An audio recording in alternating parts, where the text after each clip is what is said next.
No need for the intro. No need for all that good stuff. We just gonna go live and we're gonna talk. And I'm here very early in the day, and I don't expect people to be here. I expect most likely it's just gonna be me, and that is fine because there was a lot of things that the last time I was on, I did not have the opportunity to talk about what I had planned on talking about because things got people came on, we had a really good time, and it just got sidetracked and stuff. So in this video, I am going to talk about those things that I did not have a chance to talk about. So we will talk about everything going on, what I believe they need to do for season 5 and what happens in season 5. We'll talk about all those things. I'll get that out there. And yeah, we'll try to keep on track. I'll try to do my best to keep it on track and everything else. So thank you for the people who are joining me. See, I know that I don't put live streams up and I just and it could be difficult, you know what I mean, for people to know exactly when I'm doing these things because I don't set it up. And I should be more professional about that shit. But a lot of times when I do it, I just do it, you know what I mean? And stuff. So I ain't got, only things that's planned is like the after show shit. Besides that, I just be jumping on and jumping on. And right now I got some time. So I figured I would jump on and say what up to all y'all real quick. So let me say what up to the people who are actually here joining with us right now. We got Matthew Spruce here. Isis Blue is here. She does the most is in here. Berman is in the building, rocking with us. Bella is in there chilling with us. D is up in the building, rocking with us right now. Man, Dwayne is in the building, rocking with the one and only Don, Tony, Teflon. You know what I mean? What up to all y'all? We got a bunch of other people here, a lot who ain't in the chat, but some people are nervous to put their stuff in the chat. They just like to watch. So we allow them to watch. We are here about that life. All right. So let's talk a little bit about what's going on in Devil's Advocate and New Jersey. Let's talk a little bit about what's going on here with this next season coming up.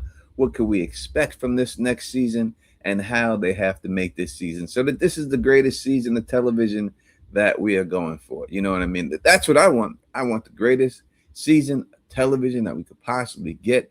I want this to be great. You know what I mean? I just want it to be a really good season. And we know that the shooting is starting, if not this week, next week. It's on right now. So we don't have to worry about 2 years. It's not going to be a 2 years. We're going to get this next year. I promise you that. That's the way it's got to go down and everything else. So it will be next year. I can't see them. There'll be no reason for them to wait 2 years. They're shooting right now. I figure shooting is probably 4 months. It's probably 4 months shoot. I can't see them taking much longer to get this done. The after effects are at a minimum on this show. They do a lot of the CGI when the monsters change, but if you could see, they're very sparingly with the monsters changing forms and stuff, right? So they use it for impact moments. They just don't have it going on everything else and all that good stuff. So we don't really have to worry about special effects when it comes to. I mean, that rock slide, that was a special effects or a lightning bolt. They ain't that much. They ain't like that takes forever and everything else like that and all that good stuff. You know what I mean? All right. So next season, as always, thug muggage in hand.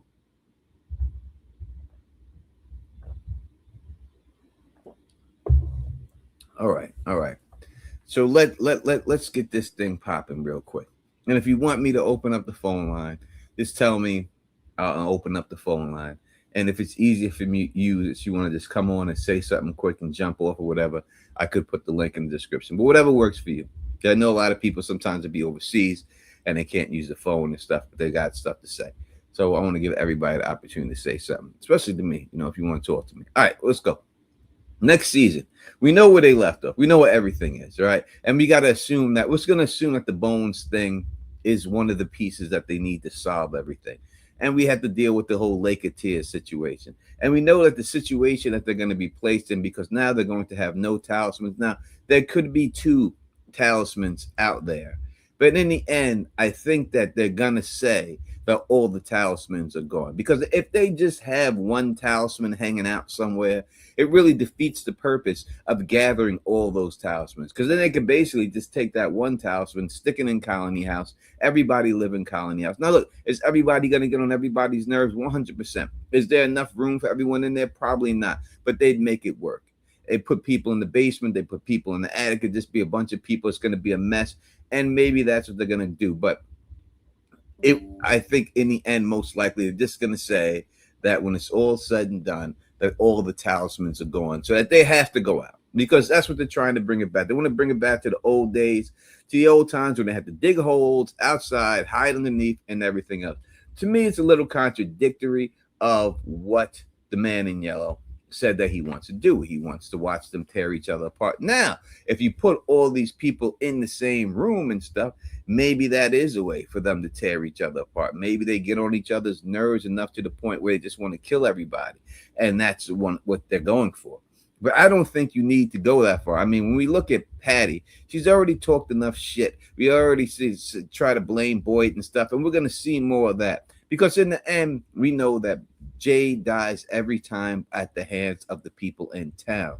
So the fact that he dies at these people in town, it has to go down like that eventually, that the people in town have to get to the point where they want to kill him. Now, they said specifically, first they find out who he is. They all know who he is. The next step after that was they start to hate him. So now they need a reason for them to hate Jade. Now, this whole situation, pulling up the tree, was it his idea? It was his idea. How many people in the town know that that's exactly Jade came up with that idea?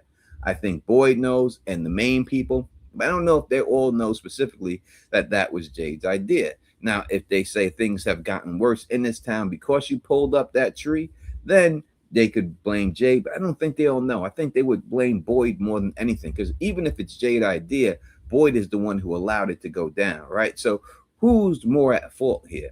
Is it Jade or is it Boyd? If you want to blame somebody, I would say the person who actually pulls the trigger, not the person who comes up with the idea to pull the trigger. It's the guy who actually pulls it. And it was Boyd was the one who pulled it. So if they're going to be mad at anyone, I would say that they have to be mad more at Boyd than Jade. Anyone could put ideas out there. That's fine. But it's all about what happens with that idea. And Boyd is the one who did it. He is the one who, so I think that if anything is going to happen, it should happen to Boyd and everything else. Now, I don't think that they're going to flip on Boyd and start killing Boyd. Obviously, he's a star of the show. It's no way anything like that's going to happen. But I would say if we're looking at that aspect, we still have to find a reason why they would hate Jade. And I don't know if that's enough right there. Now, if they did that and then Donna died or something like that happened, will it be because Fatima is now a monster? Could they blame that on him? I doubt it. Fatima had to turn to a monster. We know why they took her out. Fatima, it's the same reason why Donna said it, right? There's the reason why Donna did not want Fatima to go down for Tilly, because she brought the light, she brought the hope, she brought everything in there, and that was more important than them knowing that Fatima actually killed Tilly, right? So now we know that we have removed that equation from there. So now we have crazy people like Patty. And listen, she's a nuisance, and she should have been gone. Like it shouldn't come down to this. And this is the problem. You know what I mean? This is the problem with Boyd. Like sometimes you got to cut bait with people. You know what I mean? And this is a chick who needed to get her bait cut on her. Like it doesn't matter if you lose the hook, right? We all want to save more and stuff like that. But this chick, she's just too loco. It's just too much going on with her in her head and everything else. And you're shaking like this, and you're doing all this shit, and you're gonna take a gun and you almost shoot yourself. And then the actor Harold came out and said that she was supposed to shoot herself in the head in that episode, and they changed it. Why? Why did they change it?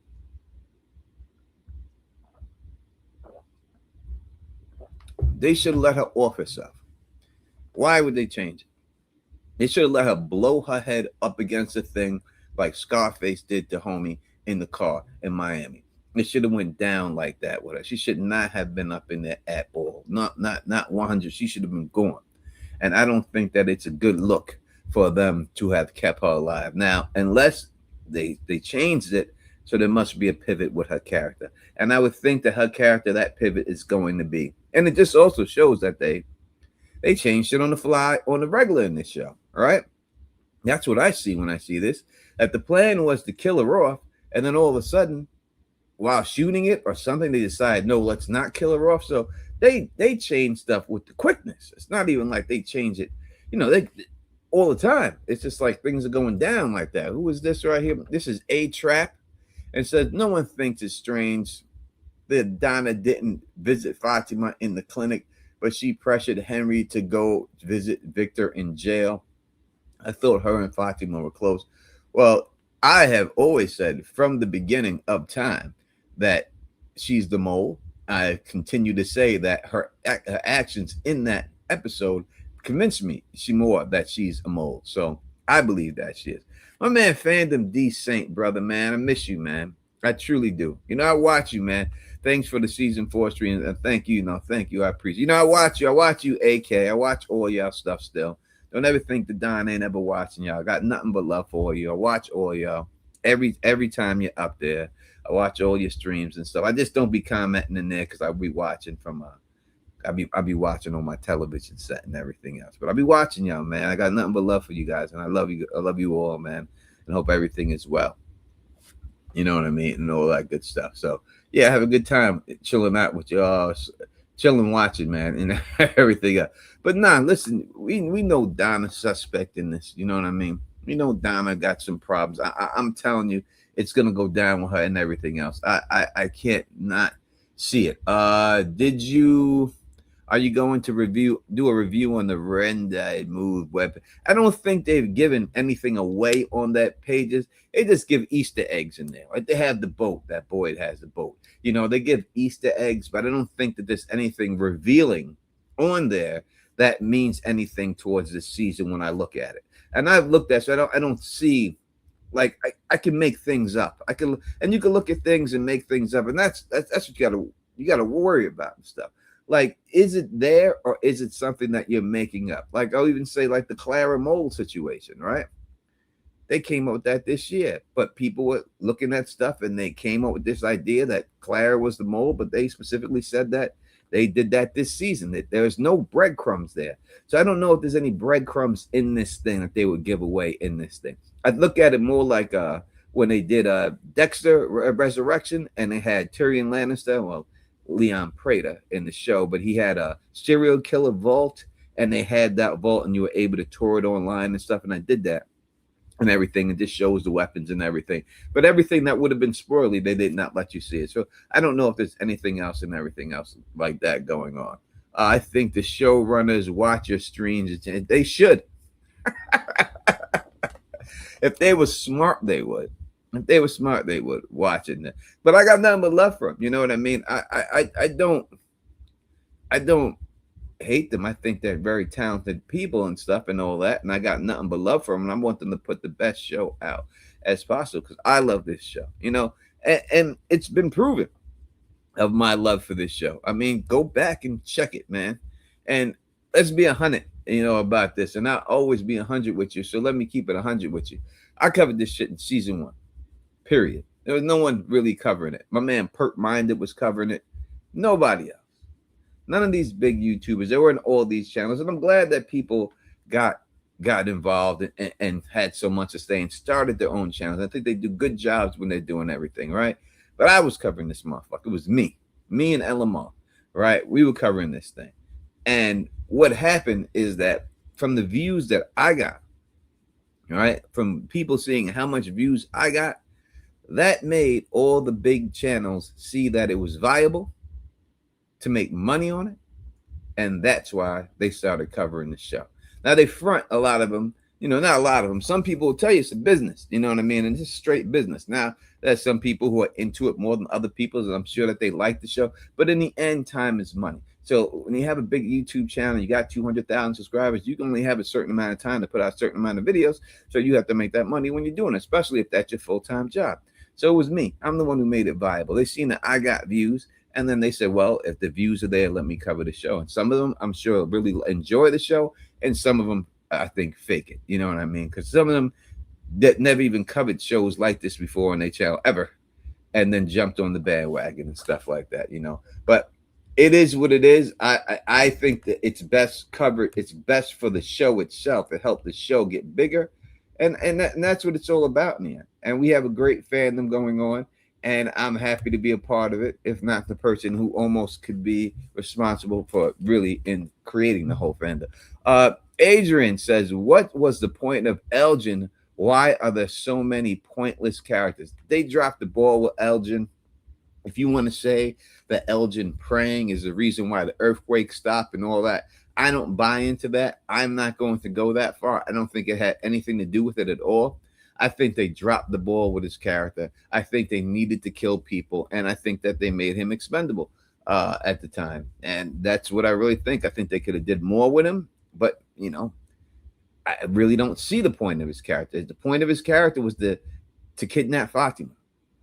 That's the point of his character. That when you look at it and you put it all in there, Elgin's point was to kidnap Fatima. And that was it. When he first came in there and Victor seen him, Victor said, I don't like this guy. Something's up with this guy. His point was to kidnap Fatima. That's exactly what he did. And now his usefulness is over. And that's it. Thank you again for another super chat from MSG Tilly. Sent that morphine to the clinic because she knew old girl had a habit. How did she know that Tilly was the man? I don't think so. I don't know about Tilly being the man in yellow or anything else like that. I don't know. I'm not going to say they could make anything, right? And make it a man in yellow. But do I believe that from the beginning when Tilly came in there that she was the man in yellow? Not at all. Not at all. But again, we have seen that these creators do things on the fly. They could just say she is next season and that's it. I don't know exactly how it works, right? We haven't seen that yet. Tilly got stabbed in the chest and died. What if that's the man in yellow shape-shifting and Tilly is the man in yellow dead then? What happens then, right? Is it a soul that jumps from a body to another body? Because that's what it would have to be if we believe that Tilly is the man in yellow. We would have to believe that people are able to jump from soul to soul, right? We haven't seen anything like that because she was stabbed up, laid out, and died. So the only way that works is if this is a soul jumper. And we see no indication right now that they can jump from soul to soul. So for that reason, I would have to say that Tilly is just Tilly. And that's all she was, and that's it.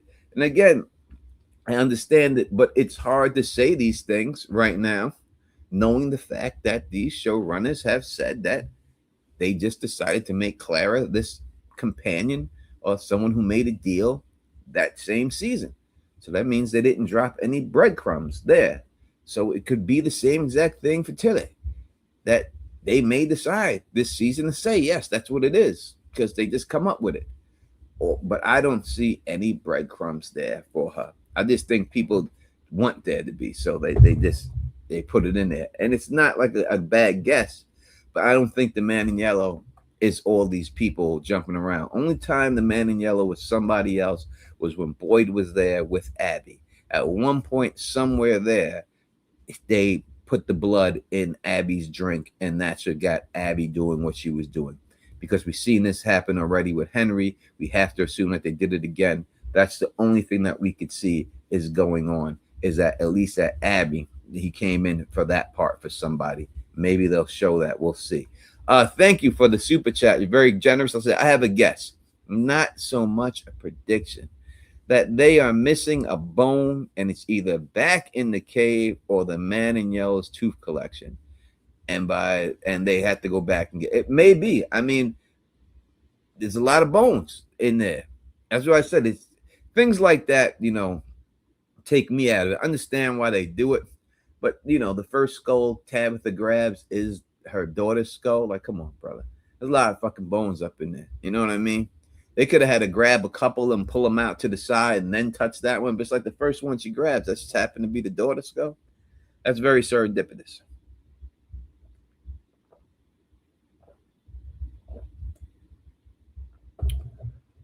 So I don't know. But as for them dropping the bone and having to go back up in there, I think the battle here is that them being out there at the whole without talismans, and that they, and I know that they may say what's going on, man, what's going on, and that them saying like them saying that oh people are that monsters are going to be able to come out in the daytime. It doesn't work. Like they can't do that. Like it wouldn't work. Then you have to have a time period where these people strategize and that they're safe so that they can strategize. And if you go and you don't have that there, if you give them monsters coming out at daytime, it's just going to be them running around like the chicken with a head cut off the whole time. So we don't have anything like that. So the only thing we can do is to have them just have these monsters come out at night. It would not work any other way. Thank you again for the super chat here from Drea. He says, do you think the man in yellow was around in town before Jade played the violin? To me, they strongly implied he was unleashed after the song. They did kind of imply it, and I used to think that was the case, but the fact that, and there's certain things they have to do. The fact that we know he was around because he was there and made the deal with Clara. So he wasn't trapped in anything. There's nothing that we know that he was trapped, right? So he wouldn't have been able to make the deal with Clara. We know that he definitely is the one who did the thing to Boyd's wife and made her go crazy. So he had to be in town there. So I assume he was around, but he's just around in this, let's just call it, for lack of a better term, in this fourth dimensional place where he can view everything that's going on. He was there on the radio when Tabitha and them called and told Jim that your wife shouldn't be digging a hole. So he was around back then too. So I think he was there. He just didn't show himself out there at all, but he was just around watching everything go down. I think that it's a certain amount of time that most likely that when they start playing the game and they get to a certain part, like maybe there's a time, right? And there's a timer, like if you're playing chess, and the timer is up, and the people have a certain amount of time to do something before he's allowed to go in there physically and do what he does. And I think that when Jade played that thing, or when they get to a certain part in the game and they reach that level and they figured out what that word Anakui means, and then they remembered, as soon as Jade and Tabitha remember, maybe then he's allowed to go in there in this physical form and do his damage, if you want to look at it as a game. But I don't know. I don't think that he was trapped. It did seem it when it first happened. That's exactly what I thought too. So I think you're right to think that.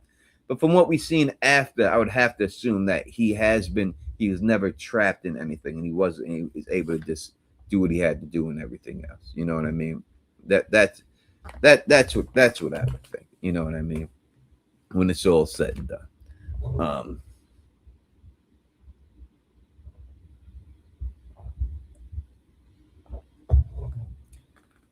And everything. So dealing with then, so in the next season we will see them without the talismans at night. But there's certain things I think they need to clear up. They need to get right. Number one, I think thing they have to get right is the story walking thing. I don't know what this whole colonial woman thing was supposed to be, or why that was taken out. We seen the casting for it and everything and all that. So I don't know why they didn't do it. It made no sense to me to put that out there and then not do it in the end. I just don't get it. I don't know what they were thinking with that. They should have just got that out there and did that whole situation. Also, I think when you're dealing with a story walking, they should have showed her at least make it back to Jim. Now she's not going to make it back to Jim and everything, right? And they're going to do that this season. That takes away stuff. We still got to get the tent dragged. They had to show that, right? They got to show it. What if the man in yellow was that boy that said, Julie, you don't remember me? Maybe that was him. We never seen him take the form of a monster. But if not, you have to explain why that monster knows who Julie is. And when Julie had a conversation with that. You need to explain that whole situation. You need to explain why the house collapsed the way it collapsed when you had Randall say houses just don't collapse like that. You need to explain exactly how that house collapsed like that. All right. And in the end, listen, if they just come up here and just say, oh, it's magic, that's why it collapsed like that. That don't work for me. You know what I mean? It's not the way it doesn't go down like that. You could do it, but I ain't gonna respect it when it's all said and done. Like that don't work for me. You got to prove, like, why is this chick get her insides ripped out from her nightmare? Like it was some Freddy Krueger situation, right?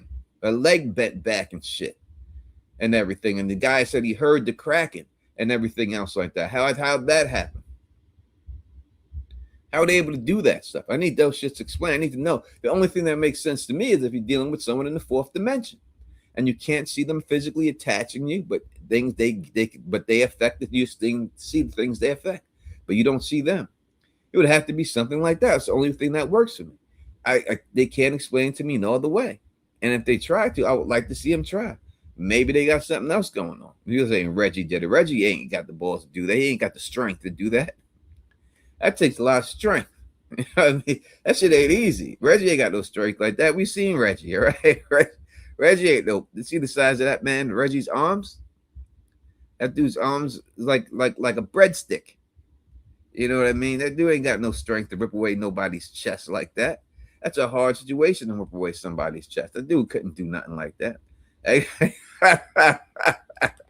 And I'm not dissing all men with breadstick looking arms. You know, I'm not. Don't come for me and be like Tony Teflon's over here saying that body shaming people. I ain't body shaming nobody. You know what I mean? That's not the way I get down. I'm just saying, but the truth of the matter is the guy can't do it. You know what I'm saying? Yeah, he got the physical strength to pull that off, man. That's what it is. And everything else. And he was just we're gonna die. Like Reggie reminds me of like Patty. Like Reggie should have been fucking Patty. And fuck Reggie and fuck his girl. All right. Fuck them both because they tried to diss Sarah. They stole Sarah's house like that. Like they just G Shorty out of a house. Like they gangster like that. You know what I mean? Like shit, you couldn't take my house from me. And Sarah was all, you know, scared. Sarah's very slender, we'll say. And she didn't want that work, you know what I mean? But she did gangster Shorty's house from her. Took a sweater, took everything. Like it wasn't even Reggie, it was his girl that was running that shit. You know what I'm saying? Like, come on, man. Come on, man. Like that like I ain't got no love for no bullies like that. You know what I'm saying? So anyone disrespects Sarah, they get what they get. You know what I mean? Because Sarah ain't done nothing. All right. Yeah. Did she stab somebody in the neck? Yes, she did. Did she cut somebody's tongue out? Of course she did. So what? We all make mistakes. Make mistakes. And the better looking you are, the more willing I'm to forgive your mistakes. I'll be honest. You know, if it was the chick who was riding that dude in the first episode, if she made those mistakes, well, I'm not willing to forgive those motherfuckers. Put her ass in the box. But Sarah, we can talk about it. We can talk about it. You know? We can figure it out. We can figure this out. We can get this done. You know, we can just talk through it. Talk through it. I thought Elgin was gonna get some. Now knowing how dumb Elgin they put the character of Elgin, I know he was. I thought Elgin had some type of game and shit. You know what I mean? Like I was like, yeah, let's get it, black man. Go do your thing, black man. Let me see you do it. You know, he's down there and everything else. He's rocking and shit. You know what I'm saying? He's down there with Julie, puffing on spliff and shit. Had him over there. I was like, my man, Elgin, black man, gonna hammer this out. So show him what we about, baby. Show him what we about. You know, you gotta live through these motherfuckers sometimes. You know, like show him what we about. Show him with that fucking, hit him with that soup bone. Give it to him. Now we know how Elgin was. He wasn't doing shit, goddamn. Elgin wasn't doing a damn thing. Poor representation. He fucked us over, Elgin. He made us all look bad. Not as bad as the guy who shook hands with the monster. What are they doing to the black people in this show? God damn it. They got the black man shaking hands with the monster. You got Elgin making asinine, not asinine, asinine 10, that's 11, that's a 12 decisions. What are they doing to my people? God damn it. Bullshit. Should have had me in there. Put me in there. That shit wouldn't happen. That shit would never happen. They, because I was in there, the whole county house would have been pregnant. Everybody. There's no babies in this town. There are now. And they're all half black. All right. Thank you for the super chat. I said, I'm sure going to watch season 5, but I'm calling it right now. We are all going to be very disappointed in all the unresolved plot lines. I agree halfway. I think a lot of people will be disappointed. I think that there's a chance that they don't solve a lot of it. But if it's really smacks, you don't have to do it. It's all about how they end. If it could be not one filler episode. You know what I mean? It's all got to go down and shit. This whole shit. It's got to be. If it smacks this season, we will see. You know what I'm saying? But I do think, yes, they're going to be a lot of disappointment. And that happens with every show. Everyone is never going to end the way that you want it to end exactly. And I think that's more of the day of the social media and everything else. And before, when shit just came on TV, if you were upset about it, there was nowhere for you to go to put your shit out there. Now you go right to these motherfuckers' page and tell them they suck. Right? Before you can do that shit, right? And everything else. So I think it's like that. But we have to also understand it's not our show. It's their show. They have the right to end it the way they want. I just want them to, when they do end it, I just want, if they don't get them all, get every major plot line done. Like I said, I don't want any guesses about this place. I don't want people leaving this show saying, oh, maybe they were in purgatory, or maybe they, like, you got to say exactly what the fuck it is. You need to say these things. You need to let people know. It can be no doubt on any of these things right now. And that's what I'm looking for and everything else for this show. Again, thank you for the super chat. Really appreciate y'all being very generous to me today. I really appreciate it, man. 100%. I see we have people in the chat that are actually YouTubers. Actually, not YouTubers. I think I seen Jen. Jen got motherfuckers contacting me about calendars and shit. The fuck impression you make, Jen? I have people talking about the ladies are from calendars. Jen came out here, people stunting and shit. That motherfuckers was stunting. I have to go back to my old line and stuff. Do you still believe the aliens theory? I do. 100%, my lady. I do. I'm not worried about it. Trust me. Trust me. Just stick with it. It will all be aliens when it's all said and done. When you see what the man in yellow and the boy in white is, watching, everyone will see it. I promise you. Jen's like, you lying. I ain't lying. Go look at my comment section, man. These people's asking me for it. Now, listen, I'll take a fee. You know what I mean? Maybe you, Julie B, and the rest of y'all ladies, all y'all need to get together and do some shit. You can sell at the con and shit. You know what I mean? I'm saying these dudes are thirsty and stuff. I've seen it all before. Trust me. I remember, like, when I used to go on with Gray Area and all her beautiful Direwolf City women and all the stuff, the comments, oh my God, you men, you make me proud with the stuff you say. I ain't gonna say that shit. Don't mean I don't think it, but I ain't gonna say it. I ain't gonna say it. Well, you make me proud because you're men, and I understand how men get down. I understand it. All right? I understand it, and I'm all about it and stuff. But I've seen it all before. You know what I'm saying? I've seen it all before. And Jen's a very pretty woman. And we have a bunch of pretty women in the chat and a bunch of pretty content creators and smart content creators all in this fandom and stuff and all that. So, I don't blame you. Shoot your shots. I mean, that's what I tell people.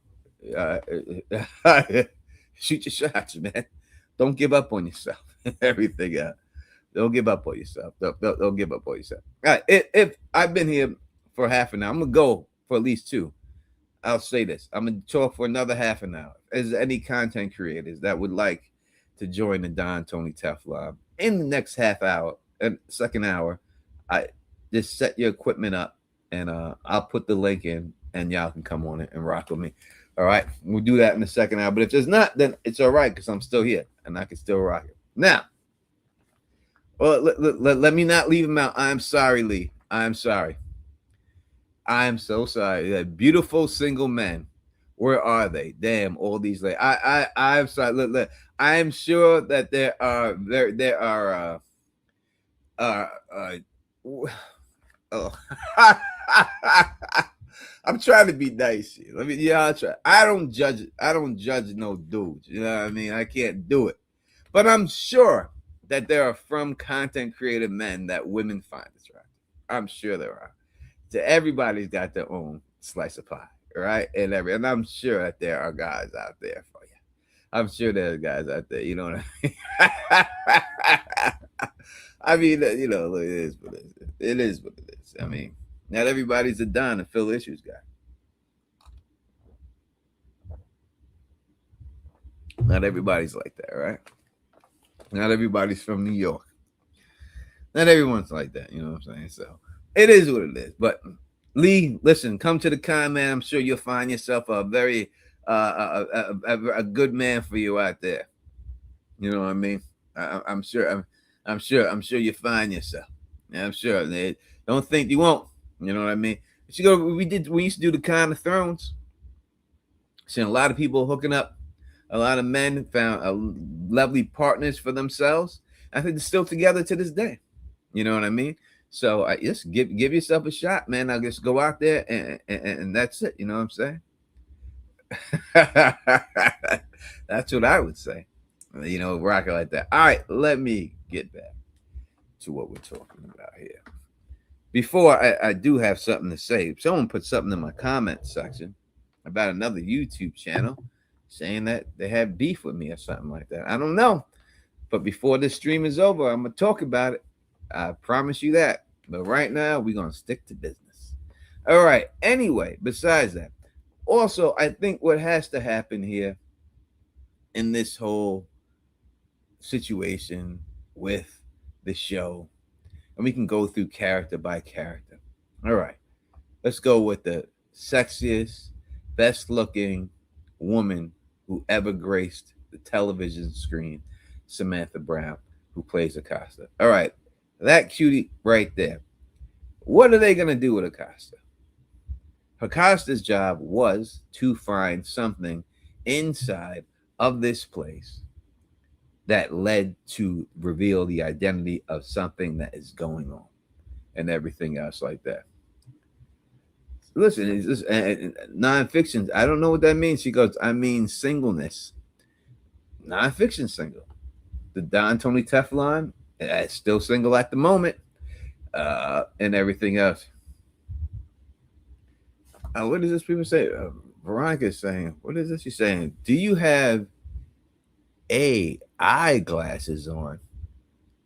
Because I keep getting a referral. What do you mean AI glasses? What does that mean?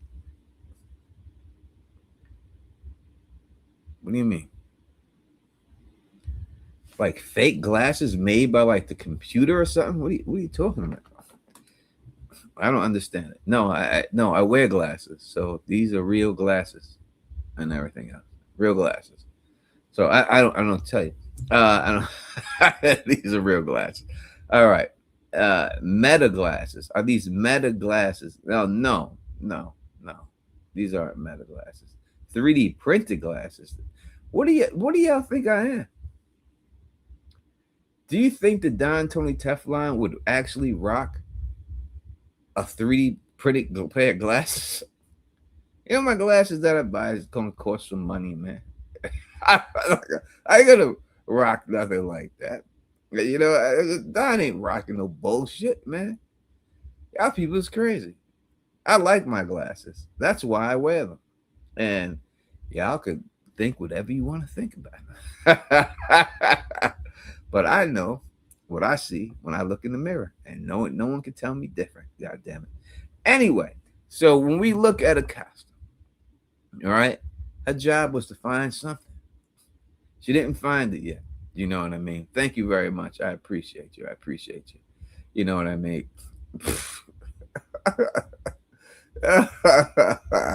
I don't. Anyone call me whatever they want to call me, Lee. They could think it is, but whatever. I can show the receipt for it and everything else and all that. You know what I mean? But anyway, besides that, people just haters. That's it. In the end, she did not find it. I don't think we're gonna be in a situation where she's gonna find something down there. Like, what is there for her to find and everything else? You know what I mean? Oh, you got to go watch football. See you later. All right. Good luck to your team. Good luck to your team, Theo. But what is there to find down there? What is it going to be if there is something down there? Only thing we know down there is the door that they didn't use.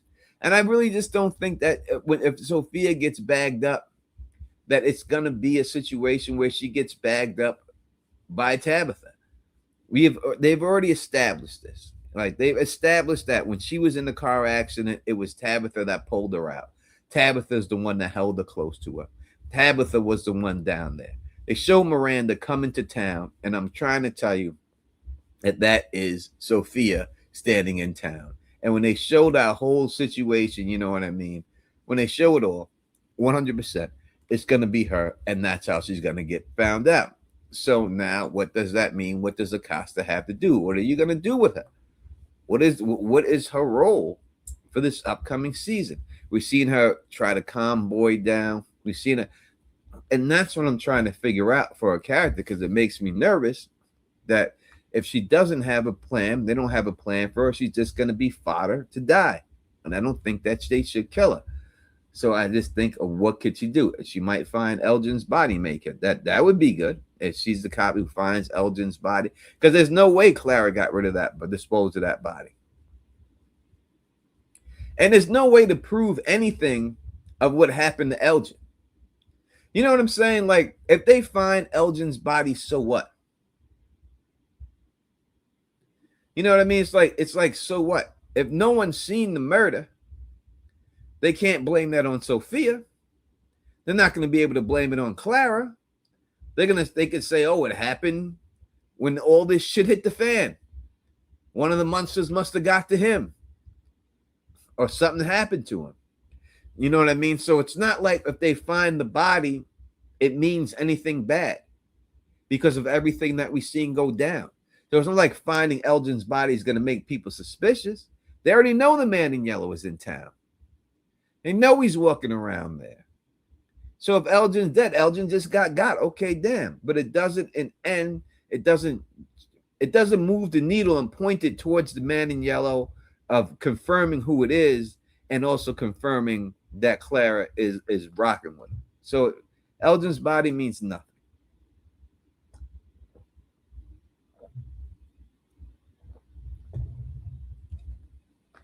You know, so it's just that's not going to lead anywhere, that story. So I just don't see that going anywhere. You know what I mean?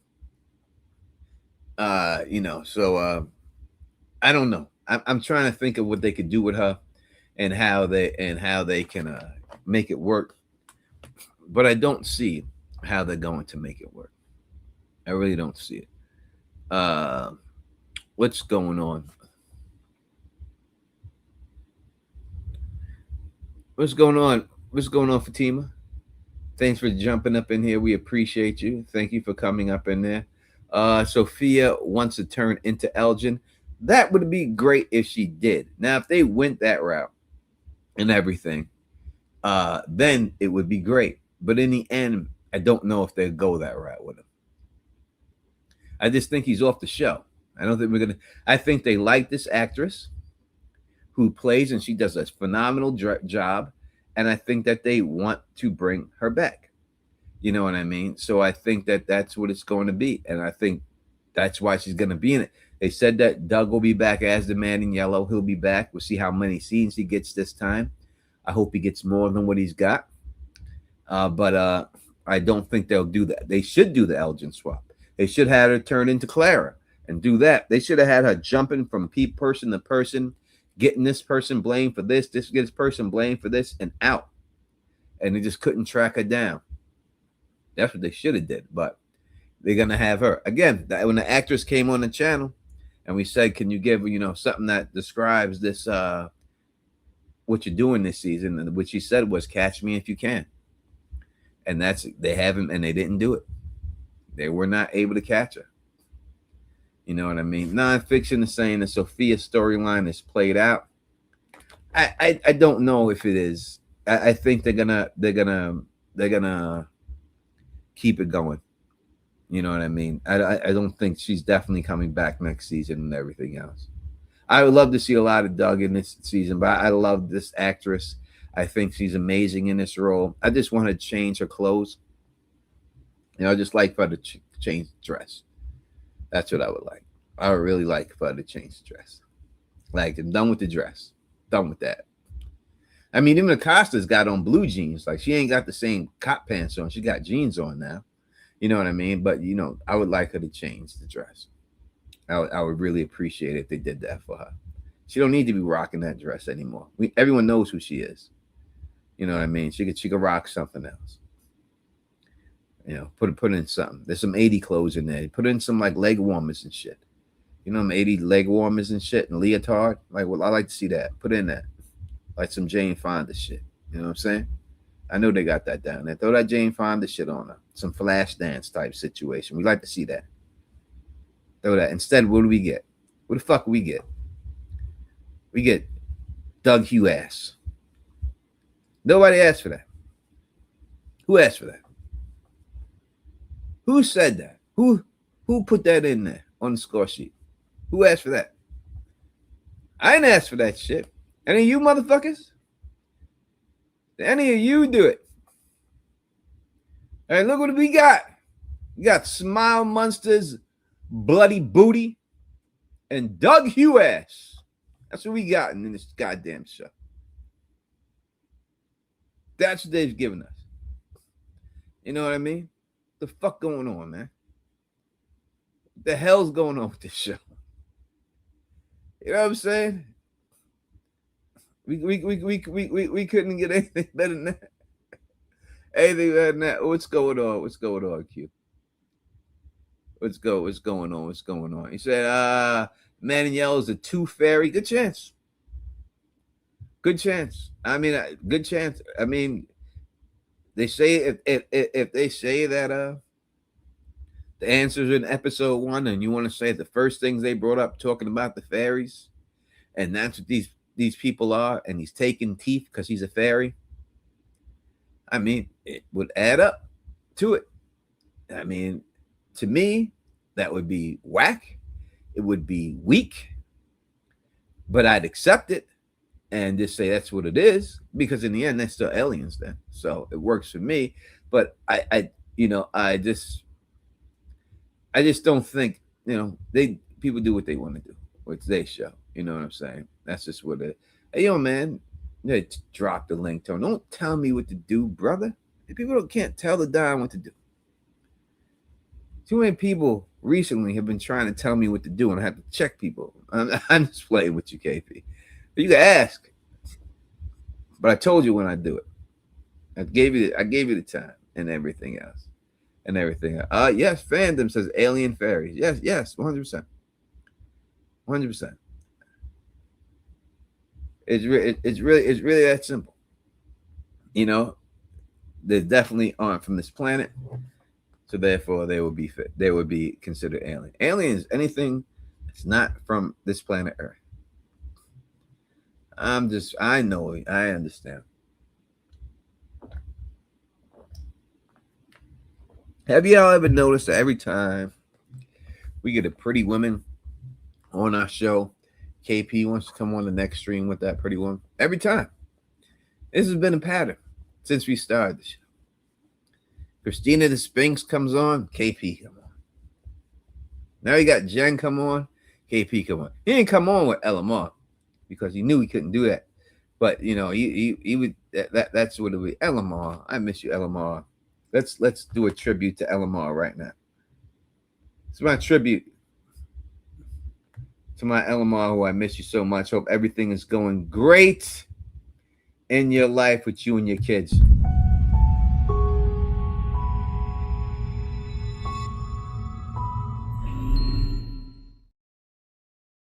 miss starting shows with that. Miss it and all that. Oh man, miss her. Hopefully she comes back. You said I've been on with LMR at least twice. At least twice. Yeah, at least twice you have been. All right, next going on.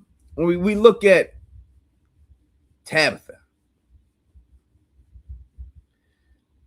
it gets to the point right now when we're dealing with Tabitha is what happens to her that's worse than Jade. And if you say that, listen, Fandom D Saint, you are correct. You miss 100% of the shots you don't take. Some people miss 100% of the shots they do take. You know? Some people, it just works out like that. Some people, it just works out like that. That's not been my experience in life, but I'm sure others, it's been their experience. And all that, and everything else. But when dealing with her, and they say that she gets it worse than Jade gets it, what would be the right situation? What would be worse than that? The only thing I could see worse than that would be her kids being killed in front of her. Would be worse than that. Like if her kids get killed as a mother, she always has to watch her kids die before she dies. To me, that would be worse. That's all I could. I'm not going to say that it's going to be something that is a direct, like in the manner of her dying, because we've seen this Jade died in all different types of manners. I was like, who is this jumping on here and has the ability to do so? And I was like, I know I have magic powers. I just figured I'd jump on for a second since I wasn't at home and wish you a happy holiday and say hello. Well, thank you. I appreciate it. I appreciate it. You look like you're having a good time. You there yourself? Well, not yet. I'm just starting to have just starting to get here. But I was listening to you. I was listening to you on my walk. But I'll mute and listen and pop in here and there. Why? You don't want to hear me talk right now. This is can you hear me? Okay. I would appreciate it if you stayed here for a second, so I could go to the bathroom. Oh yeah, go. I'll take over for a half a second. I appreciate it. Awesome.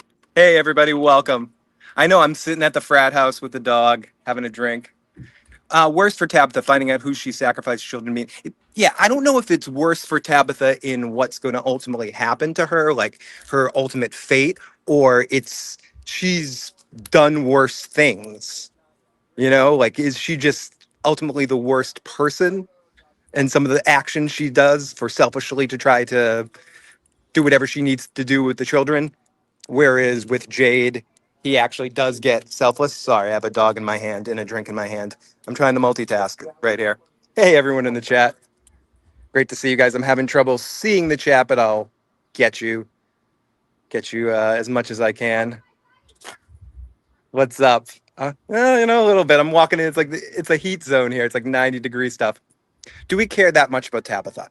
I don't know if we care that much about Tabitha no, I don't know. I mean, I think Tabitha may end up being one of the last surviving characters of this whole thing. So do we care about Tabitha in the sense that she might be important to the finality of the series? But as the character, am I invested as much in Tabitha as I am in some of the other characters? Not personally, but that's just me. Maybe I'm just an asshole. I could just be an asshole. It's very possible. Oh, nonfiction, you're amazing. Ooh, that's a good one, Jackson. Maybe I'll try to get Joe, or if Tony wants to pop on that too. I think that would be a fun one. I feel like I might have done something similar years ago, but it would be a good time to update it. Let's see. Luna comes to me and goes under bed, but Tabitha, no. I will not sacrifice Ethan. I'm hoping it's the other way around. I'm hoping Ethan has to sacrifice Tabitha. I am sipping on a vodka and soda combination of some sort. People in the neighborhood are looking at me with the phone. I look like one of those, douchebags in the supermarket or something. Like, hi everybody, hey everybody, it's Phil. I'm on an adventure. This is this is Caninus Quarkus. No. But yeah, I do think Tabitha is going to be important in some way to the end of the story of it all. So what happens to her is important, even though I'm not invested as much into her character as I am in her kids or Jade. Jim and Tabitha were never really two of my favorite characters. I know I have that phone style right now. I know I totally need an ear jack or something. I'm like, and a selfie stick. Then I'm officially look like a douchebag influencer. I'm like walking around the neighborhood, Tony. This is when Tony almost saw me get jumped in New Orleans doing this last time. Yes, dude, they almost got raped. They were gonna rape you, dude. Man. They were gonna murder me. I was gonna end up in the movie Hostel or something. It was definitely going down for Phil. Yeah, it's funny. Yeah, I don't know that story, but what happened was Phil was in New Orleans and he was filming, and he was walking around with a selfie stick. I think you had that time too. Yeah, I did. I did. Yeah, a selfie stick, and he was going through, and then this guy's come over to him and said, "Dude, you get that camera. Come over here right now." And they tried to get him go down like some alleyway and shit. Yeah. And I was in the comment like, "Phil, run away. They're trying to get you, bro. Don't go down that fucking alleyway." It was almost like that scene in Goodfellas when they're trying to get when Robert De Niro's character is trying to get Dr. Melfi into this place where the dresses are, to be like, we're gonna just go a little further, just a little further. Come on, you can help us. They were like doing will you help us carry furniture and step in the back of the truck and shit. Oh, it was scary. Yeah. Tony's in the live chat in capital letters. Tony never comments in the live chat. He's in capital letters. Run, Phil. Get out of there right now. Get out. You know what I mean? No doubt about it. That was awesome.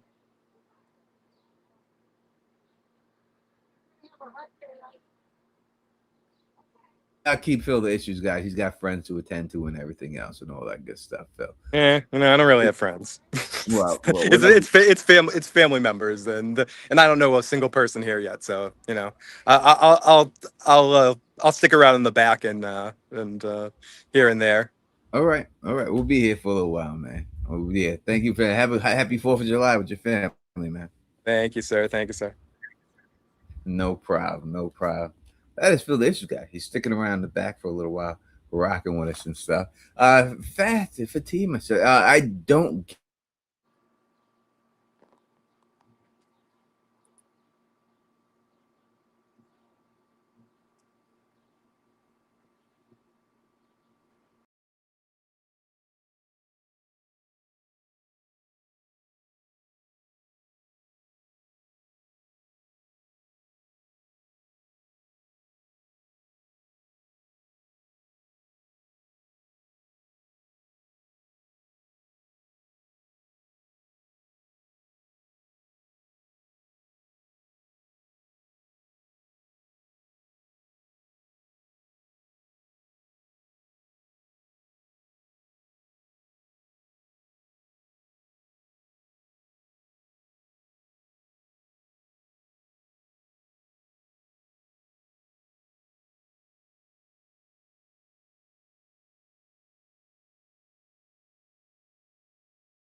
Sorry about that. I was muted for a second. All right, let me get that right. It says, I don't get why that line was said when Miranda allegedly died from Smiley. It doesn't add up for me. How is that worse? All right, 100%. I agree with you on that. It's not worse. If you want to say that she gets eaten every time and that's what makes it worse, then I guess we can say that that's the case. You know what I mean? That's not a problem. But when you're dead, you're dead. So whatever happens to you after, what does that matter? Right? So once you're dead, you're dead. If she was getting eaten alive, then it would be a different situation. But again, it was all a setup for Miranda to get killed. And I explained this in one of my videos. And I'll say it again. You know what I mean? How that whole situation went down. And you just got to look at what had happened. And we know that was set up for Christopher to be killed. And the boy in white was setting him up to die. The boy in white goes to Christopher and says specifically, You need to go to the bottle tree. That's how you save the children. Victor first thought it was Jasper that was telling him this. Then he realized that it was the boy in white telling Christopher this. Christopher said, "Hell no, I'm not going. This place lies." He refused to go. Victor goes then and relays the same information to his mother. Miranda says, "Well, I'm going to go to the tree because this is what I think happens." When she gets to the tree, the smile monster is standing there waiting at the tree. We have been told that these creatures have specific patterns, so specific that they do it every time, right? May joke about it, of how their pattern is exactly the same every time. But for some reason this time, Smile Monster just wasn't passing by. We seen him standing there waiting. Waiting. So therefore, he was waiting for someone. He thought it was going to be Christopher because the boy in white was trying to get them in there. You know what I mean? That's what it was. And thank you so much, Heather, because you have great taste. And I appreciate people with great taste. You know, it reminds me like people try to say something. I don't know if they're trying to say something about my glasses in here. It reminds me of that line that Kenny Powers said. You ever watch Eastbound and Down? And Kenny Powers, he says something to this chick, and he's like, "I need you to dress better. I need you to get my friends jealous of me." And she's like, "Kenny, what the fuck do you know about fashion?" And he goes, I know one of us had a personal stylist and the other one shoplifts from Fashion Bug. That's what the fuck I know. All right. So that's the way I feel about it. I feel about it that way. You know, so in the end, I think that when it comes down to it, you know, the boy in white tried to set up Christopher to be killed. It didn't work. Miranda got killed on the humble. But in the end, as you said, that was not worse than what we've seen. Unless her kids die. But if she doesn't see her kids die, then I think that wouldn't count either because she's already dead. So I don't understand what they meant by that. They'll have to show that. That means Tabitha going to have to die. Or they're going to have to do flashbacks of her dying so she knows, so we understand that. And if they don't do that, then, that's going to be a problem and everything. Samuel says, I think that Jade and Tabby got witch trials from the townsfolk, and that's why it's worse. I think Jade and Tabby got witch trials. Maybe Tabby watches one of her kids die. Yeah, it would have to be something to do with the kids. I would think that's it. You know what I mean? And everything else and all that good stuff. I think it would have to be something like that. You know what I mean? It would have to be, when I think about it, I don't know about the witch trial thing.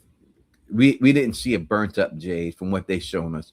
We seen Jade pinned to the tree with the shit in his eye, like the girl was pinned to the tree with the shit in her head. We seen Jade somehow had a boulder on him. You know, if they would have had a boulder on him when they had that big earthquake, then we could have said, all right, that's how that guy got that boulder on him. It's always going to be an earthquake. This time he died with the boulder on him down in the tunnels. You know, that would work there for that situation of how that person died. Civil War soldier, most likely he was hung because they showed all the bodies being hung. So we say he was hung like that. That's probably how that person died. Christopher just got his neck slit. But how the townspeople threw a boulder on him, I don't know. If they say the town killed him every time, like how did the town people throw a boulder on him? How would the town people get to that point where they would just hang people from the trees and like that and do all that? I don't know how it would get like that. All right, let me keep my promise. I could rock at least a half an hour more. So I'll keep my promise. I said I would invite people on.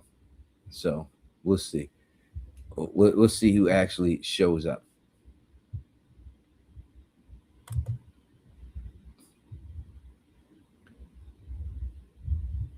A Civil War soldier also had a burnt face. He did. I mean, Tony is bringing the news, so he's wearing his Melissa Murray glasses. Who the fuck is Melissa Murray, man? Number one, I don't wear glasses that women wear. I don't even know how to take these comments at all.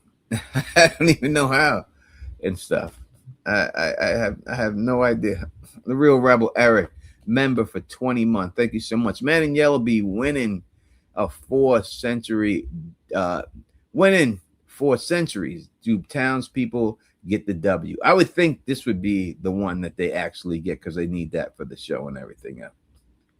You know what I mean? And all that good stuff. You know what I mean? So I would think that would be the case, that they finally get the W here. And they've never gotten it before. Or maybe they do and they wipe the board clean and they start all over. But he seems very confident that they've been doing this whole situation for a very long time and everything else. And all that. Can you find Igor Geek Academy? You two would be very funny together. I don't know if that would be the case. I'm sure if I wanted to find him, I could find him, but I don't know. Like I said, when it comes down to it, in the end, it's like boxing, right? Styles make fights. And certain people, even though they're good boxers, that it's a boring fight because styles don't mesh. It's the same thing with doing stuff with when you deal with people on YouTube. You either got to have a correct style in order for it to actually work, and everything else like that. And right now, like I'll be honest with you as much as I can. Shouldn't invite anybody on who doesn't show themselves on camera. Like, I hate this not showing, but I understand certain people don't, and I wouldn't expect them to.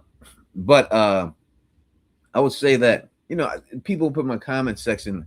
I'm not that people possibly have been saying stuff about me. Some other YouTubers and stuff. Actually, people that I've had on this channel, both of them. And in my last video, if y'all can go look, you'll see the comment and saying that they went to this person's channel and that somehow there's some like beef. So I don't know if these people are saying stuff about me yet. I'm not going to go through all their videos and watch and see if they're saying shit about me. But, it's like when you deal with, now I'll bring y'all on in 1 second because y'all aren't involved in this thing and I don't want you to be in anything. So, I just don't got no time for it. Like, it's just childish to me. You know what I mean? Like, I'm not about that talking shit. That's just not who I am. I'm not gonna come on here and just rant. That Parkland dude just pissed me off to that point where I got to that point, and that was my fault that I even let that get to me that point. So, but it's like people I be having on my channel and stuff, and then for what? You know what I mean? Like, people just for what? If you getting views, you got fandom, you got people. Why don't you just enjoy your life? Like, why do I live rent free in motherfuckers' brains for? You know what I mean? You know, because what it is that when you are who you are, no matter how you try to front and be, in your heart, you know who the fuck you are and what type person you are, and you could never be a dime. That's what be happening, and people be jealous, even though, and that's just the way it be. So, yeah, I just leave it alone. I'm not about talking. So if anyone has to address something to me or say something, I'm not gonna go back and forth. You can just see me. Jake Paul got shit. You know what I mean? And all this stuff. He has a whole network. Anyone can come see me on the network. We could get this on, and that's the way it's gonna be. What's going on, Jen? And what's going on?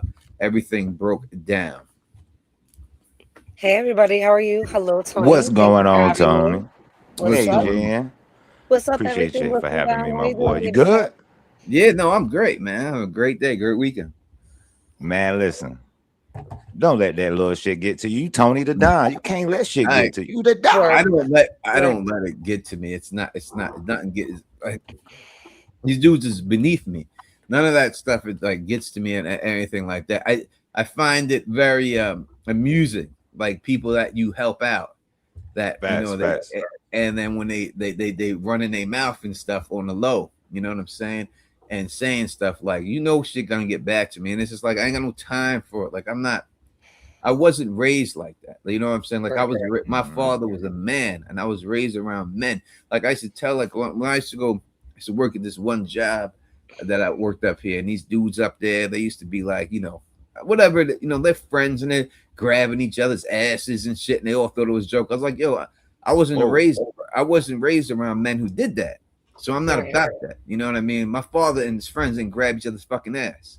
Mhm. Don't ever think we're cool enough where, I've been in college situations where dudes is teabagging each other and shit. I'm like, yo, I wasn't raised What? around no shit like that. You know Yeah. what I mean? So y'all maybe think it's cute and you're drunk and you're doing your own shit. Don't fuck with me. Like, I'm not that dude. The men I was raised around acted a certain way, and that's the way I act. You know what I mean? So, and I'm from Queens, New York. I'm not about talking back and forth. I'm only about, if you want it, come see me. And that's it. And if you got something to say it in my face. Don't say it over line. Don't say it on stream. I will come see you, and then we see what it is. And it's really that simple. And that's what it is. And that's the way I keep it and stuff like that. So no, it doesn't. It's just you try to help people out to get their platform going or help their platform and stuff. And it just seems like people just for whatever reason, but maybe the person who left the comment took it out of context or something like that. I don't know. I didn't see it, so I can't really say anything about it because I don't know for sure or anything. There you go. There you go. Nah, I be knowing. There you go. I'm trying to fix it. I'm new to this. I'm trying to fix everything. You know what I'm saying? This is a visual But medium. I get you. People want to see people, man. You know what I mean? People I got a lot of shit in my background. I had to move some shit around, eat some chairs, y'all. So don't mind that. It's you good. Don't worry about it, man. Don't worry about it. That's just what it is. All right, Jen. No, I'm staying here though. I'm gonna get my camera back. I just don't want to smoke on your stream, I just don't wanna smoke on your stream. Well, that's the issues guy 101 right there. Right. All right. We're talking about this next season from Jen. We're going through what do you think that we need to see in this season that to make this the best season that it possibly could be? Well, I think that we kind of need to see some of these plot lines, which I know I've been listening to the streams since you jumped on. So I know a lot of the things that you said, I'm 100% in agreement with you as far as things that we need to see. I do think that certain characters, if this was all kind of set up because they didn't hit where we wanted it to hit for season 4, there needs to be a payoff for season 5. Like your beloved Samantha Brown, like what the hell did Acosta do? I felt like the finding of the photo should have been her thing, and it was passed to Elgin, and rightfully so. That might be part of the story, but then she still needs to come through her wanting to unalive herself and then kind of flipping, doing a 180 and letting them know they can't give up at the end of the season. I love that arc for her, but that can't be it. And, Patty was supposed to die. I don't know why Sarah didn't just turn around and knock her out to keep her badass title. But I need to see something between Patty. She needs to go. And I need to see Sarah grow more or do something more. I felt like her plot line kind of died out. So I really need to see something going on with Sarah. And the story walking needs to come back. I mean, I had a feeling by the time we got halfway through the season, we weren't going to see the Julie and Doug. And I'm kind of mad that I was, a lot of people had called that, including myself. Like, this shit's not going to keep going. And it's mad because we're not going to get it till season 5. But I need to see something with that. And we need to see something with the original ritual and how this whole bargain was made. They can't just leave it with the man in yellow and the boy in white having this conversation and not explain that further, or at least see us the origins. And I think that will give everybody a really good understanding, even if they don't explain every single little detail. But we're going to need that kind of information in order to accept the ending that they're going to give us. 100%. People saying Jen from New York. Of course, Jen's from New York. I mean, hell yeah, I was born in Queens, and then I moved upstate. I'm from New York. You see, you basically did the same shit I did. Right, born in Queens and moved to upstate and stuff. This is what it is. Who's saying hey to us right here? This is Fine Breezy saying, hey, what's going on, Fine Breezy? What's going on? I everything broke down. What's going on with you? What you need to see this season, man? And then listen, man. I need to see a lot of shit because I ain't cutting no corners. I'm not cutting no corners with this show. If it's 5 things I want to know in season 5, and I don't want to no bullshit. I want to know what this place is. Why does the talisman protect the monsters from coming in the house? What type of magic is this place about? What's the conscience of this place? Is the place, does the actual from land have its own conscience, or is like the entities it's just making it snow, making it rain, making it whatever? You know what I'm saying? I wonder if this place is actually an entity itself. You know what I'm saying? Because people heal faster while they there. It's shit that you don't normally see in real reality, in our reality. So they got to answer that. And I honestly need to know how Bachta's grandma is connected to this place. Because why even say some shit like that and then don't give us any backstory on how Bachta knew the melody, how her grandma knew the melody, and this is a melody that's in Fromville, but we don't know if it exists outside of Fromville, if that makes sense. You know what I'm saying? So I feel like they need to answer those things. You know, if they don't, I'm not putting up with it. I'm gonna protest. Hey, y'all got to come out with another season. Y'all didn't answer shit. I wanted, I needed to know.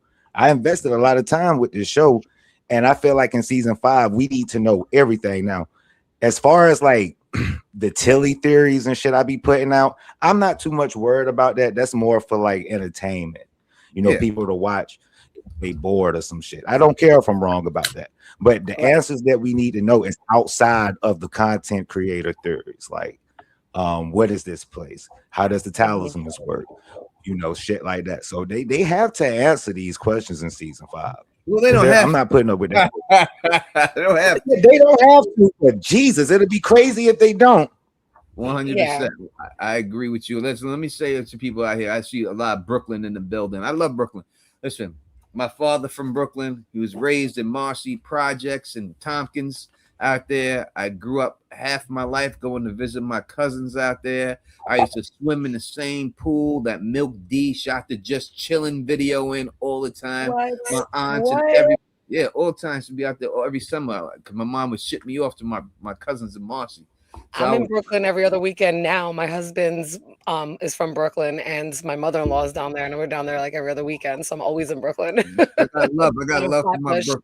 I got love for my people in Brooklyn. I lived in the Bronx for 2 years. I'm just an innocent North Carolina boy. I hear.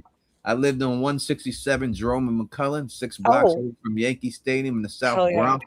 I lived out there, so I got love for my BX people out there too. You know what I mean? So I got love for all y'all people out there. I got love for my Brooklyn people and everything else. Brooklyn made me more gangster than where I was growing up and everything, hanging out there and doing all that good stuff and everything else. Thank you so much for the gifted membership. We really appreciate it. If anybody else get that. Brooklyn Congratulations, whoever got it. And I used to go out to Gates Avenue on the J train. This dude Blue Nile used to make my beats. And I used to be out there all the time making music and stuff like that on Gates Ave. So shout out to my people out there on Gates Ave and all that stuff. You know what I mean? Got much love for it, y'all. Got much love for you. And anyone know about Marcy Projects? You know what I mean? There's 2 sides of Marcy's. There's Marcy, then there's the other side. And I was in Marcy. My cousin and them had beef with the other side. So it was always only if you're from Marcy, you understand what the other side means. And we always had beef with them niggas from the other side. And I used to always go out there and get into brawls with them and everything. Same thing from the Bronx, because I'm from Burke Avenue, right? Because I lived in the Bronx for a while, right before it went from Queens to the Bronx and then upstate. And all my family really was from the Bronx too.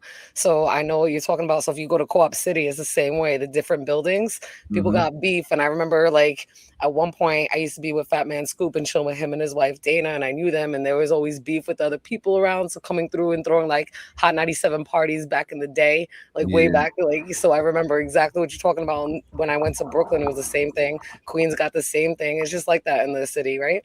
Yeah, the Hot 97 Pride used to be Brooklyn Queens Day, and used to have over at Flushing Meadow Park. Yeah, and that's what the verse was called. I remember I battled the Young Black Teenagers. There was this group called the Young Black Teenagers that was there, and I battled them at that Brooklyn Queens Day. I burnt the fuck out them. Me and my man G, we burnt those dudes, and they had some song called "Tap the Bottle and Twist the Cap" and shit like that. Oh, I know what you're talking about. I remember that, and I know exactly what you're talking about. Hell yeah!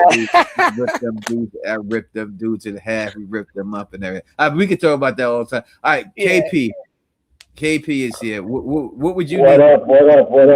KP, what do you need next season? What happened to your good sounding mic? It doesn't sound the same right now. I didn't plug in the right thing, but I'll sort it out. Yeah, Um, we can't hear you right now. It's just oh, you can't hear me? sounds like Okay, hold on. I'm gonna fix that. Get back to me. Take somebody else. Get back to me. all right. We'll remove KP. We'll get back to him and everything else when he gets to all his, his things. He's different country, man. Different things going on in the mother country. But I agree everything you're saying, bro. But I would say, what if they just told you the talismans are just a game piece? They have no power at all. And it was just a way to play the game, and the monsters just know that when the talismans are in, they can't go in there. Would that be acceptable for you, or do you have to have some type of magical ability? That's acceptable. It doesn't have to be a deep backstory on the talisman. They could just be, like you said, it could be another game piece. I would be satisfied with that than to just not have no explanation at all. You know what I'm saying? Like, give me something. Just don't slide past the talisman, because I think the talismans play a major part in this. They protecting everybody. So I would want more information about that. It doesn't have to be specific, like,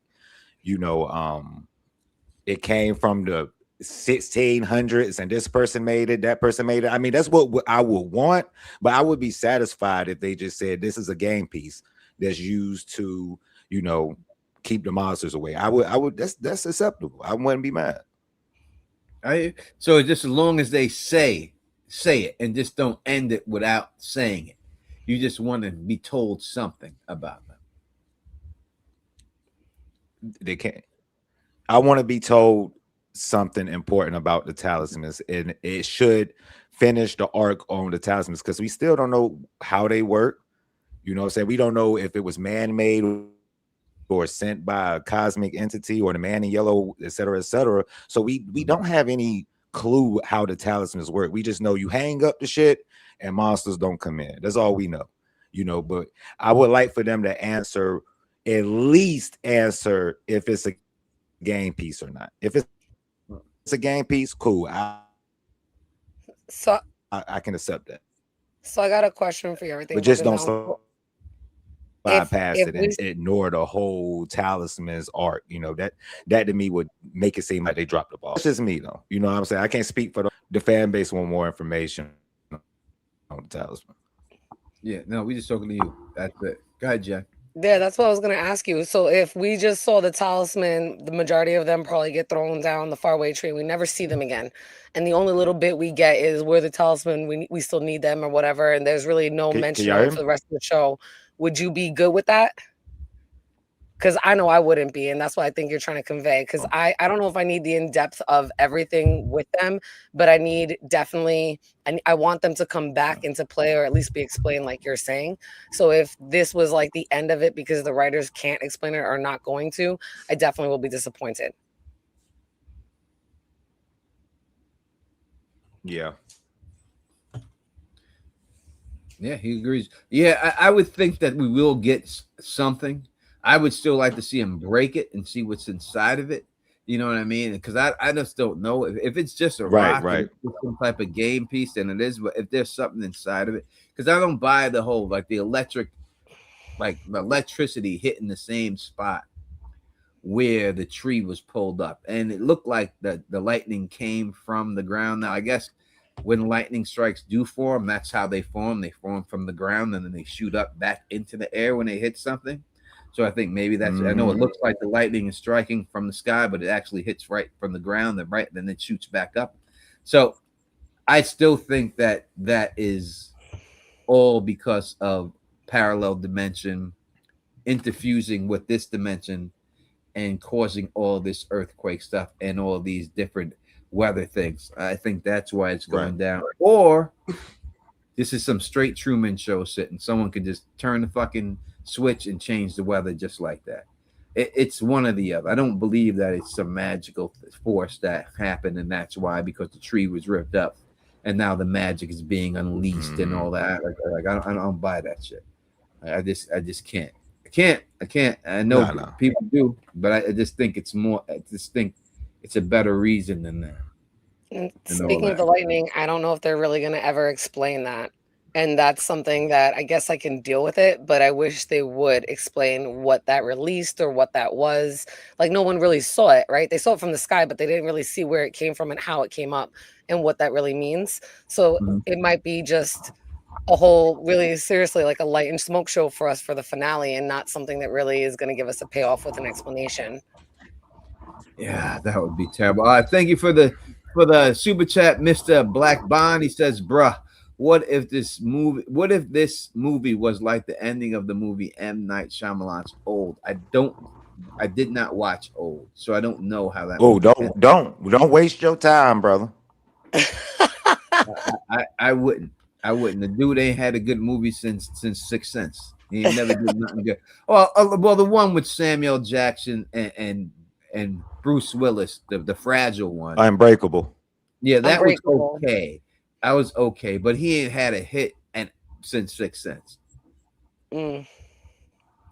You right. So because his last shit that he been putting out these last 10 years, garbage. Yep. It's been garbage ever since Sixth Sense. But the whole thing is he had such a good movie with that they keep giving him chance after chance after chance, and they all stink. And he should have just retired on that unless he didn't make enough money. You want to put something out there. But listen, it's one of the greatest endings of any movie that ever existed. So he still has that under his belt. And that can't be taken away. But everything else has been hot garbage. Hot garbage. People like sign. You know what? I take that back. Because The Visit, I forgot The Visit was a M. Night movie. The Visit was actually decent when grandchildren goes to their grandparents' house for a little vacation. That was actually pretty good, but it wasn't, I ain't trying to spoil it. It wasn't what everybody was, but it's called The Visit. Yeah, that shit was actually pretty good. I forgot about that. Yep. People saying Split was good. I didn't see Split. Split was good. Yeah, Split and Glass were good, but those are trilogies off the first movie. You know what I'm saying? Exactly. Yeah. Glass was ass. I like Glass. It was okay. It might have been, you know what I mean, and everything else. It might have been. I don't know. He had his one hit, and that's great, and everything else. People like Jen, I'm counting on you. Counting on you for what? For what? I don't know. That's what he's saying. He says, Jen, I'm counting on you. Counting on you, Jen, for something. I'll try to make it happen, whatever it is. I don't really usually know how to say no. Yeah, there you go. The last Airbender should have been his last movie. Unbreakable. Unbreakable was all right. Back to from Victor and Victor's dad. I was not happy the way this ended. I think Ethan should have been shot. That should have been agreed, or at least picked up the gun and shot or protected Victor. Something needed to happen with that gun. It needed to go off. Somebody needed to get shot, or need to be picked up and pointed somewhere else to flip the script. That the way it ended was bullshit. We needed more. I mean, what do we get? What do we get now from Victor and Henry? Like, what can we see this season? Where's this storyline going now? Right. Is Henry going to go in the box? Like, what's going to happen with Henry? And how is Victor and him going to, speak or act? Plus, no one was there because the gun didn't go off. So no one really knows what happened. And everybody's already kind of iffy, trusting any one of them. Ethan being a kid, Victor just having the unreliable memory, Henry being this drunken, fucking belligerent asshole of a father. He tried, but it didn't come through. So there's just so much left undone with that storyline. And I know we still have another season, but for it to just leave right there, I was just like, that's it. And it was like 10 minutes back in the episode and we didn't see them again. And I was like, wow. Wow. Should have been labeled that a part Henry one. Shit was some bullshit. If I felt like this, it's all about timing too when it comes to TV sitcoms. I'm pretty sure we all can agree. We like timing of everything, not everything, but we look at timing at some points in the show. And I feel like if they would have flipped the scenes of the ending and Henry, Victor, and Ethan, like if Henry, Victor, and Ethan was at the end and it left on a cliffhanger of Henry pointing the gun at Ethan, I would have liked that better than Sophia pouring the rocks down the tree. You know what I'm saying? That would have created more suspense. Did he kill Ethan? Did he shoot Ethan? Is Ethan alive? Oh my God, what the fuck is going? That would have created more, exciting suspense moments with the fans because we're trying to figure out if Ethan is unalived or not. But I mean, I think if you switch those scenes, my ratings probably would have went up because like I said, the ending that wasn't what it was, but that Victor, Henry, and Ethan scene, I literally said Ethan should have gotten shot. I love Ethan, that's my boy, but I feel like he should have been I feel like he should have been shot, and that should have been the ending to the show. Yeah, it's just not having Victor shake him is not enough to wake him up from this dream. But Right. shooting Ethan Mhm. would have been something that could have did it. And for that reason, it should have been done. And you could have even just had the gun go off and not show who got shot. Right. And then now you don't know what's going on. We go into next season, like who shot JR? Like who is it? Is it Ethan shot or is it Victor shot? We don't know. You could have just played it that way, but just to have this dude jump on top of him and shake him, like it just didn't work for me. I wasn't feeling that. Blitzkrieg Bop said, "Thank you for the super chat. You're very generous." He said, "I feel like the show will end like the end of Jumanji. The game story will end and everyone will wake up in front of the down tree. They are all living in the dream world of the children." Listen, that works for me. I said before that this could easily be a dream dimension, that they weren't dreaming. They were just in some Nightmare on Elm Street dimension. I could easily see it going down that way. How do y'all feel about that? Do you think that's possible? I do think that's possible. I think them just lying somewhere dreaming would be a disappointment or in coma. And we already know the writer said that it wouldn't be that. But I do think if they were in a different reality, different realm, a pocket dimension where this was a dream world or that's what that reality was, I'd be very willing to accept that as well. What about you, everything?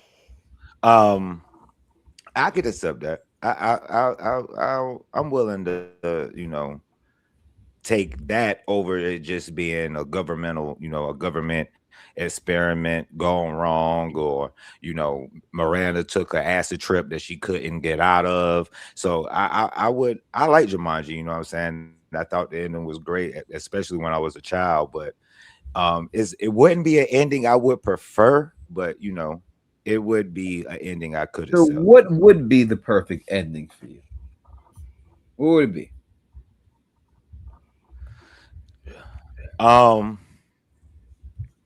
The perfect ending to me is, if I'm gonna be honest, a lot of people not gonna like this because I know y'all love Boy. And I agree with you, Mr. Ellis, Black. Fatima. Right.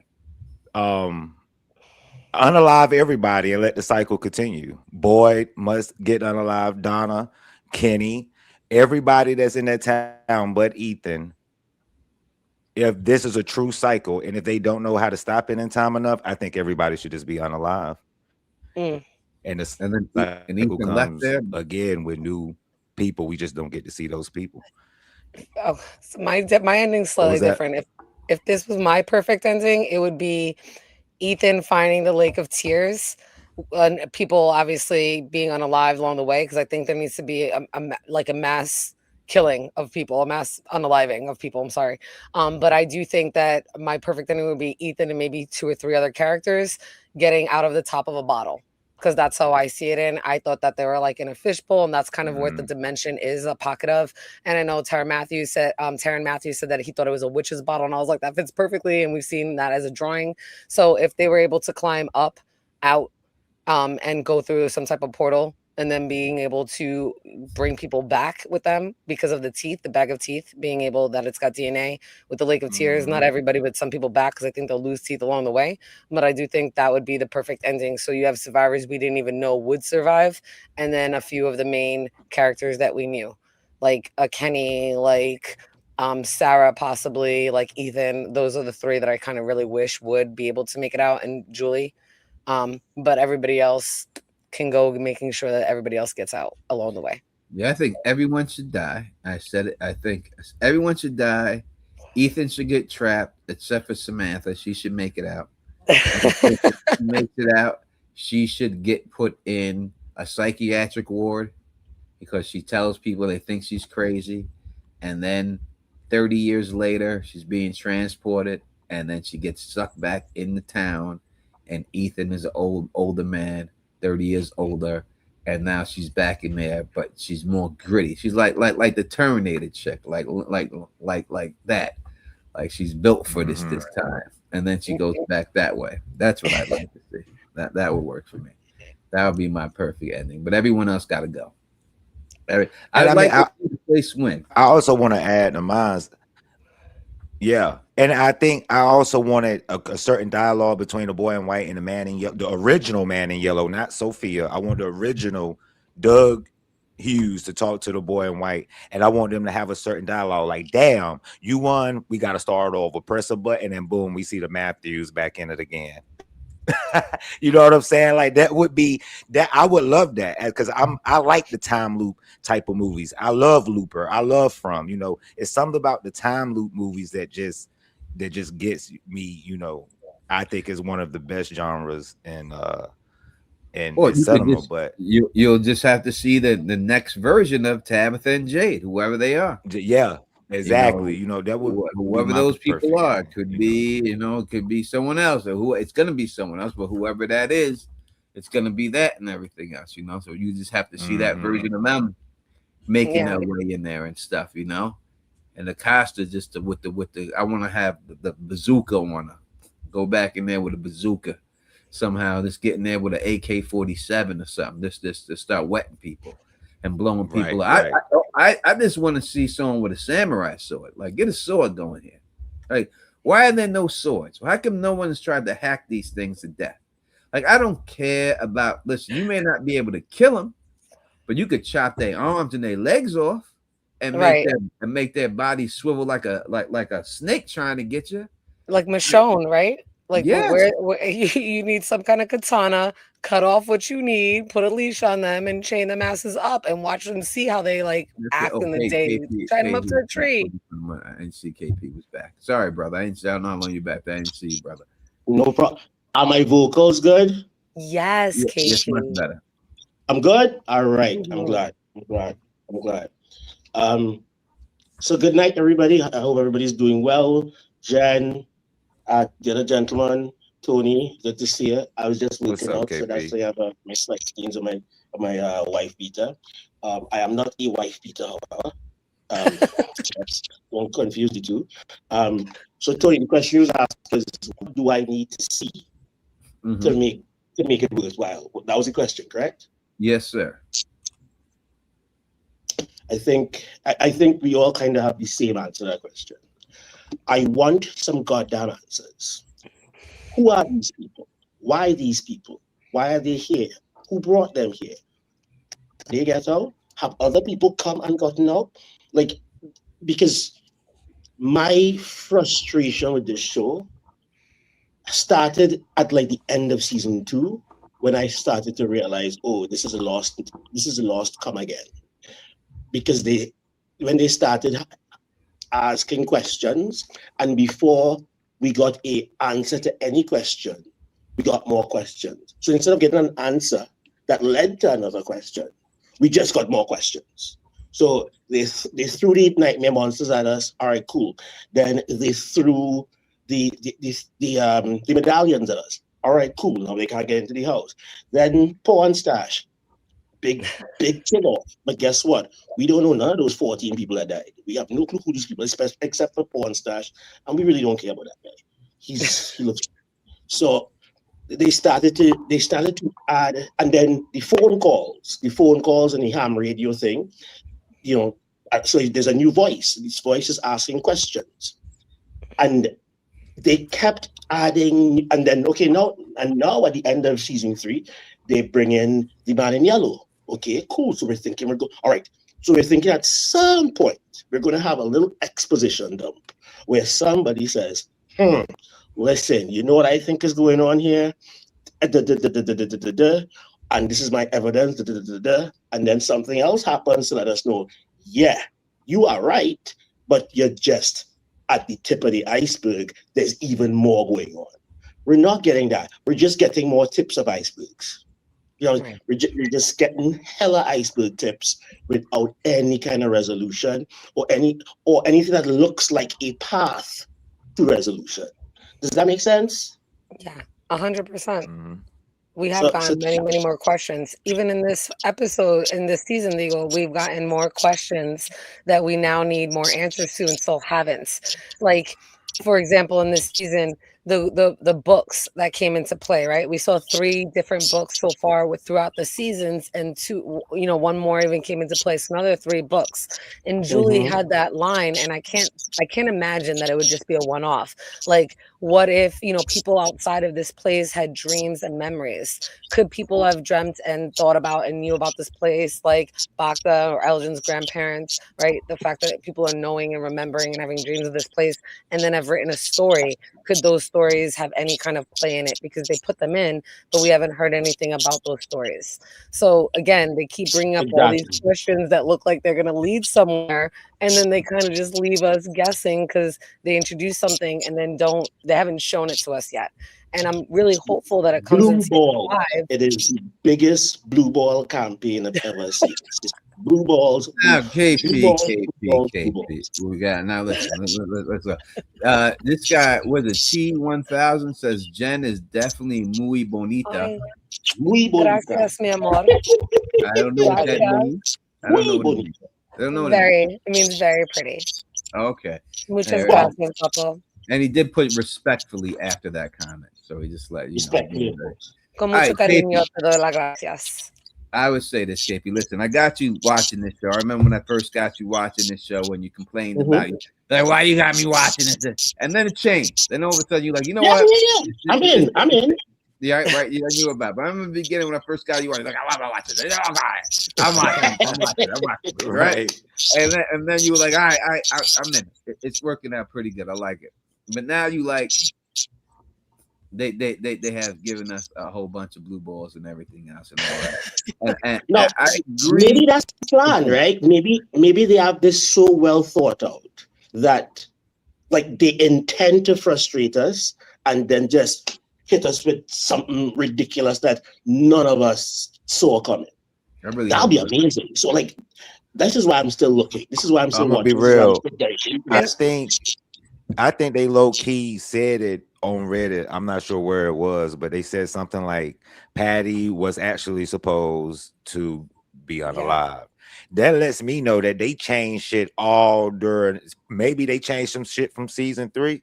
Maybe they changed some shit from season 2. Now we don't know until they actually come out with the whole panel and say, okay, well, we left this out and we left this out, then answer this, et cetera, et cetera. Well, but when they changed that Patty shit, that just let me know that they possibly changed something else too. Well, you can see they. And we know for a they- fact they- they wait, changed wait, their story wait, because Yeah, of Smiley. They changed the whole fact of Tabitha escaping. She wasn't supposed to stay and come back this season. They pushed all that up into the season that they did it. So they changed that whole storyline. So what would have happened if Tabitha didn't escape that season? What was the original storyline that they were going to go with to stretch that out the whole other season?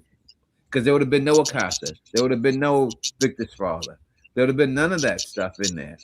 You know, what were they going to go with that they said this is slowing Now, it down? maybe it's for the best because it's very possible that the storyline they had in mind when they got feedback from the audience, they were like, yeah, that's not going to work. So maybe it's for the best because I do remember, I do remember in some interview, Harold said that the reason why he signed on was because he was convinced that this was not going to be another Lost, that because they told him that they had the entire thing planned out, right? So, and I believe him. I believe they showed him a full series Bible, if you want to say. No, they showed However, the ending. it's clear that Bible has changed, and the only evidence you need is the Smiley monster, because but they said to themselves. I would say that I think that they what was that? It sounds like a cricket. Is that me? All right, KP, mute yourself for a second when I'm talking. Sure. Let me see if it's you. All right. Yeah. All right. So it is you. Yeah. So when you're not talking, just gotta mute yourself. That's all. But I would say I think they showed Harold the ending, and that they had that worked out. And we'll get to that ending, but I think that they're maneuvering around their way to get to that. So I think he was satisfied with seeing the ending, and then that was what we said. All right, that's cool because the ending is this, and I know that what this is. But I don't think they told them the whole Bible of how it's going to play out. Right. And I agree with you because Victor was never supposed to survive the first season and he has. We have the whole Smiley coming back, which wasn't supposed to be a thing. They didn't know that Fatima was going to give birth to Smiley at all. Right. Clara was never supposed to be a mole, but they kind of liked that and her as an actress. And she's actually related to somebody that's on, on the team. So they gave her a bigger role. Patty, exactly. Harold Purnell just said in one of the interviews, like right after the season or right the day of the season finale premiering, that Patty was supposed to, get killed, and they thought that they had too much death, which I definitely do not agree with. I don't think there was enough death, to be quite honest. It kind of dragged. And if you think about it, if they weren't going to bring Tabitha back when they did, that would have dragged out. And one of the things that I think probably could have happened in their original layout that they kind of took away, which would have been good if they would have kept in, was her actually making it to the Miranda battle tree in Camden so she could see if that's any kind of relation. Or maybe people like come through there and they leave wishes around the tree and that's what connects them through. Maybe Bhakta's grandmother went there on a trip one time. Like it could have had something more and a deeper connection. And we as theory crafters, especially when we're sitting there doing research and looking into all of these hints that we're finding, whether it's the set and the production people putting it in or it was already written in the details in the script, we're thinking that this is ingenious. And I mean, it's still a masterpiece, but it does make us rethink how hard we're theory crafting if they're changing details as we go and things aren't as connected as we thought they were.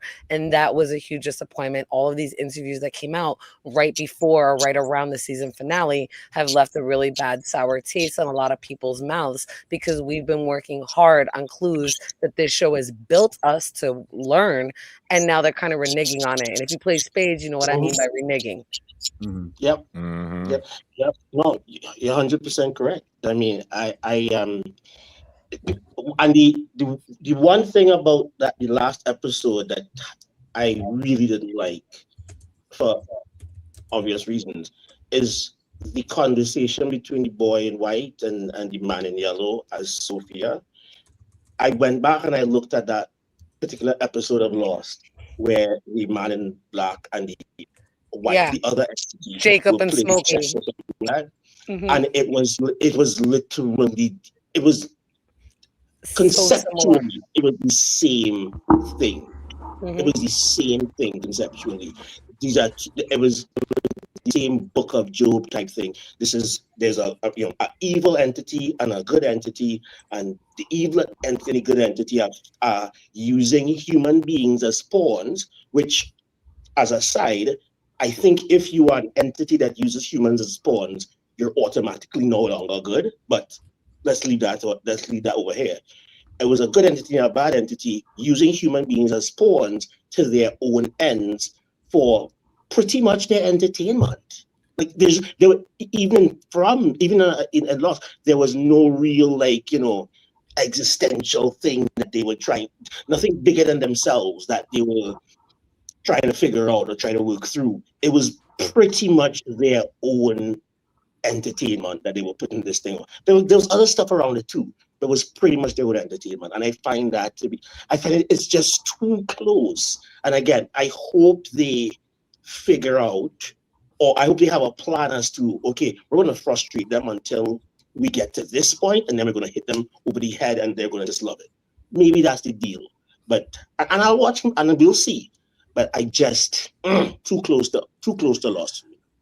I mean, I'm gonna be real. I don't think like Tony, like people like myself that actually make from content. I'm gonna be honest. We take, Tony, you could correct me if I'm wrong. We take what the writers give us or what they put in the show, and we use that. So it's not like we pulling ideas out the cracks of our asses. You know what I'm saying? Like we only taking what the writers, the editors, and the producers, what they give us in the show. You know what I'm saying? So it's like with I'm gonna give you a couple of things why I thought Tilly bought the bus, Antonio, if you don't mind. From season 2. It's a couple reasons. Now, this is only a couple. I got a whole video out on it, but I'm only going to give you 2 reasons, important reasons why I think Tilly either bought the bus in and was a man in yellow merchant, or she was just the man in yellow himself. But when she first arrived, skip the dancing, skip the prancing around in the rain. She's a new arrival and she's making tea. She's making tea. And then if we look now into this season, Sophia was putting spells on teacups, if I'm not mistaken. She was doing something with the teacups, whispering inside the teacups. Now, like I said, a lot of people like too comfortable. That's what, yeah, she was too comfortable, but that's my thing. She's a new arrival and she's making tea. Why wasn't Donna making tea? Why wasn't Kenny making the tea? Why wasn't another person there making the tea? Because several people that was at the colony did she know where the tea was? She went straight to the tea and started making it. But that's my point in saying she wasn't looking for it. And she knew where it was. She went, she got it, and she made it for everybody. She made her tea and she made it. She made everything. It's like, how do you? To tie this back real quick to Tony, can you imagine, like you said, if it's Acosta that makes it out and then she somehow gets sucked back into town and now she's Tilly and she's just happy because everybody's thought she's been crazy this whole fucking time and she gets to get back and that's why she's dancing. If this is a cycle, that could be Acosta in the future, Tilly. It definitely could. I mean, Tilly's, I mean, unless the body break down a little bit. I don't know. She holding like Acosta, but I would say that I would say I understand what you're saying. I know what you're saying. I understand that. I only look at things that they show me, right? And that's how I make every theory. Everything I say is from what they have shown. Anything I've said from aliens, I have given proof from the show. Like the whole thing with Clara, there was no proof of that. That was just someone saying she looks suspicious because she's always showing up. But there was nothing that was ever shown or pointed towards. Like when I said I thought Donna was the mole, Randall thought Donna was the mole. He put her out there for the test.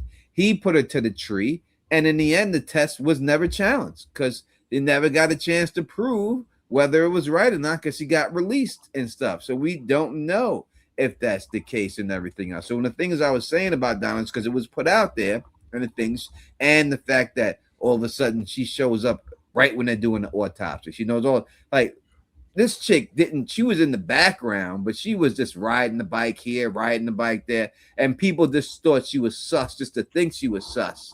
It was nothing that pointed it from the show that proved that case. So, that's why, but they happen to be right because the showrunners must have just seen that theory and said, fuck it, let's go with it. And that's the way it is. But there was no breadcrumbs that were left because of that. They didn't set that up for that to be. Tilly, I hear what you're saying. I understand it. I'm not saying it's not true at all. And if it is, I wouldn't be shocked. So I do understand why you are pulling the things from the show that are right there. She did not know how to make the tea. She was very comfortable in there. And all that stuff. It's definitely some suspect. Only problem I have with Tilly is that we have not seen from any soul jumping in this show. And that's what I would need to see, because not saying that they ain't going to show it because she was stabbed in the chest. It looked like she died. If Sophia is stabbed in the chest, does he jump to another soul? Or does he go out of the town, then have to come back as somebody else? We don't understand that yet. They'd have to show me that. Not think, and it's good possibly that's what happened. That the infinite beings that can't be killed by physical means, and if their physical body is killed, they just jump to a different plane until they can grab another body. Speaking of bodies, that's interesting, but I think that also adds the previous problem of question, more questions.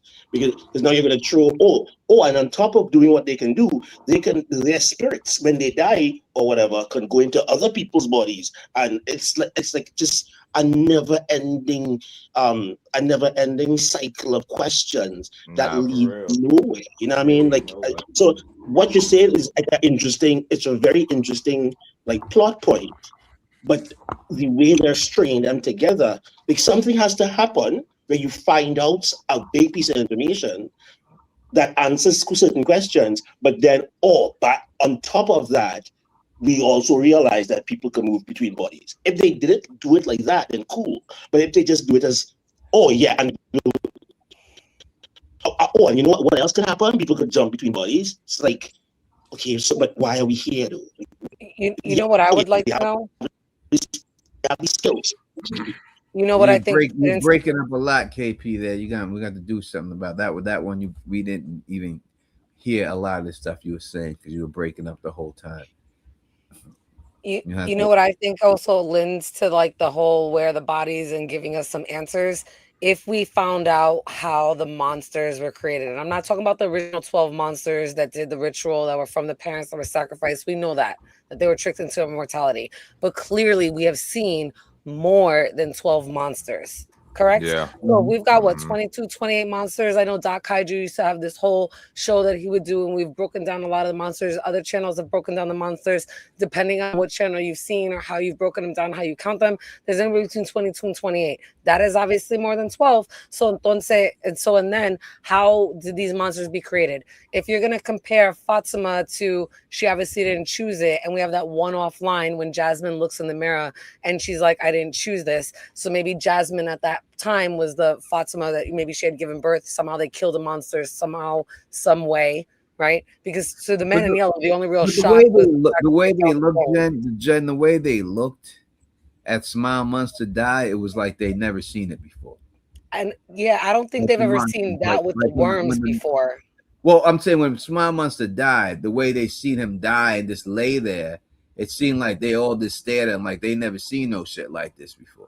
You know what I mean? Like they seemed shocked, like what the fuck is going on, and they just turned around and walked away. It seemed like that was the first time any one of them ever died. And even if that's the case, it still begs that question of that Jasmine line, and now Fatima obviously becoming a monster. So we know now that people can still become monsters that weren't part of the deal. How else did other people become monsters? Because then that would give a clue to what has happened in other cycles, how people have come there. It might just kind of bring everything and tie everything in if we even knew how certain monsters became monsters. Because you're right, if this is the first time that's ever happened and nobody else has ever given birth to recreate, and bring back a monster, and this is the first, that still begs the question, then how did other people become monsters like Fatima just did? Was it the man in yellow's blood only? Was she always becoming a monster? Like that needs to be kind of hashed out and explained a little bit more or better through something. I don't know what. Yeah, I don't think they have an answer. And I think if they do have an answer, they're making it up right now. Right. I don't think they have an answer for it. I think the plan was that the people who were sacrificed their children are the monsters. And they didn't count on everyone being like, well, wait a second, there's 85 of these motherfuckers. And like, oh shit, there are 85. How do we explain this? I think it goes down like that with them sometimes and everything. Like their path wasn't completely set, or they weren't prepared, which they should be because they did lost. So you should be prepared for what everything the internet's going to throw at you. You would think they would have it. And that's the point, because we've most of us have seen Lost and remember it well. Maybe you've seen it more than once, twice. There's a lot of comparisons, and you would think that they would have learned their lesson, because that show is still talked about to this day, still being watched for the first time by many people still to this day, especially after they've watched from and they can see it. And you have writers that were on both shows. So there is a higher bar that's been set, expecting them to have learned from their lessons. So again, going back to the half the shit they said in that AMA, Reddit thing and other interviews that, some of the cast members have given with all this hyping up and stuff have kind of, like I said, left a bad taste in people's mouth, because we kind of set a higher bar. We expected more. Even just those that have just come into this and haven't been like some real, like fromaholics, like really crazy into it. Even if they binged it, all right, well, you just saw the season 1, 2, and 3 finale, and then you see this. It should have been called a part 1. This is more of a continuation. It wasn't from finale worthy. There was no last twist like everything else is given us. There was just, we kind of figured that all out already before you got here. Yay. By the way, am I sounding good now? Am I sounding better now? No. No. Okay, hold on. We don't hear the cricket. How about now? I see. Yes, just This like is that. better? All right, good. Yeah. Cool. I got the right mic to go on. All right, and we don't hear the cricket sound, so you can keep your mic on, so you can pop in and out when you feel like it. So I know. Well, I live in the Caribbean, so crickets, like the forest is right. The forest is right. That's them cicadas. and the ocean is All right right, over there.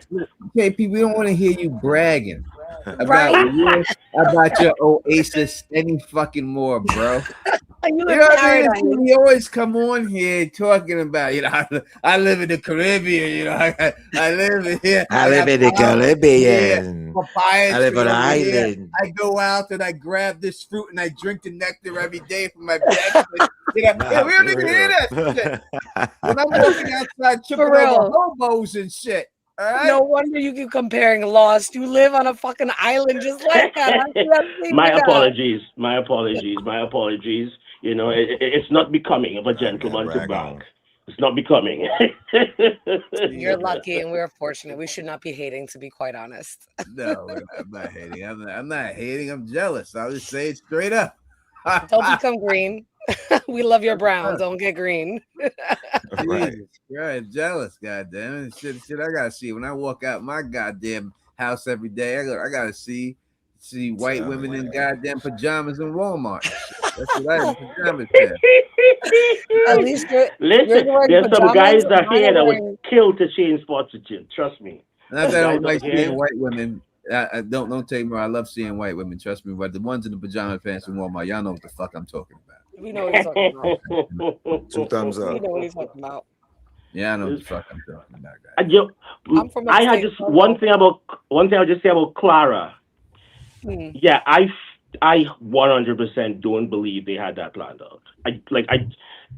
Because They said it. They admitted it. Que no oh, they didn't have said it. They didn't. admitted Oh, that. thank They God. admitted that So, shit. Okay, good. And then At we least they didn't lie after about giving- it. Yeah, and then they gave interviews saying that they read our comments and our theories, and then they reneged and said they don't really read it. Where'd you get the idea from? Mo? They It's read from the us. fuck Are out you of Dana's fucking kidding me? theory. You fucking you trolled I us. can tell you And then that if shit. Eloise is suddenly dead, why the fuck you making a license plate that damn near has her name? You trolled us. You mid hard, and we calling it, and like we expected more. Like we thinking you geniuses and expected masterminds more. of this show. We put We effort and expected more. time.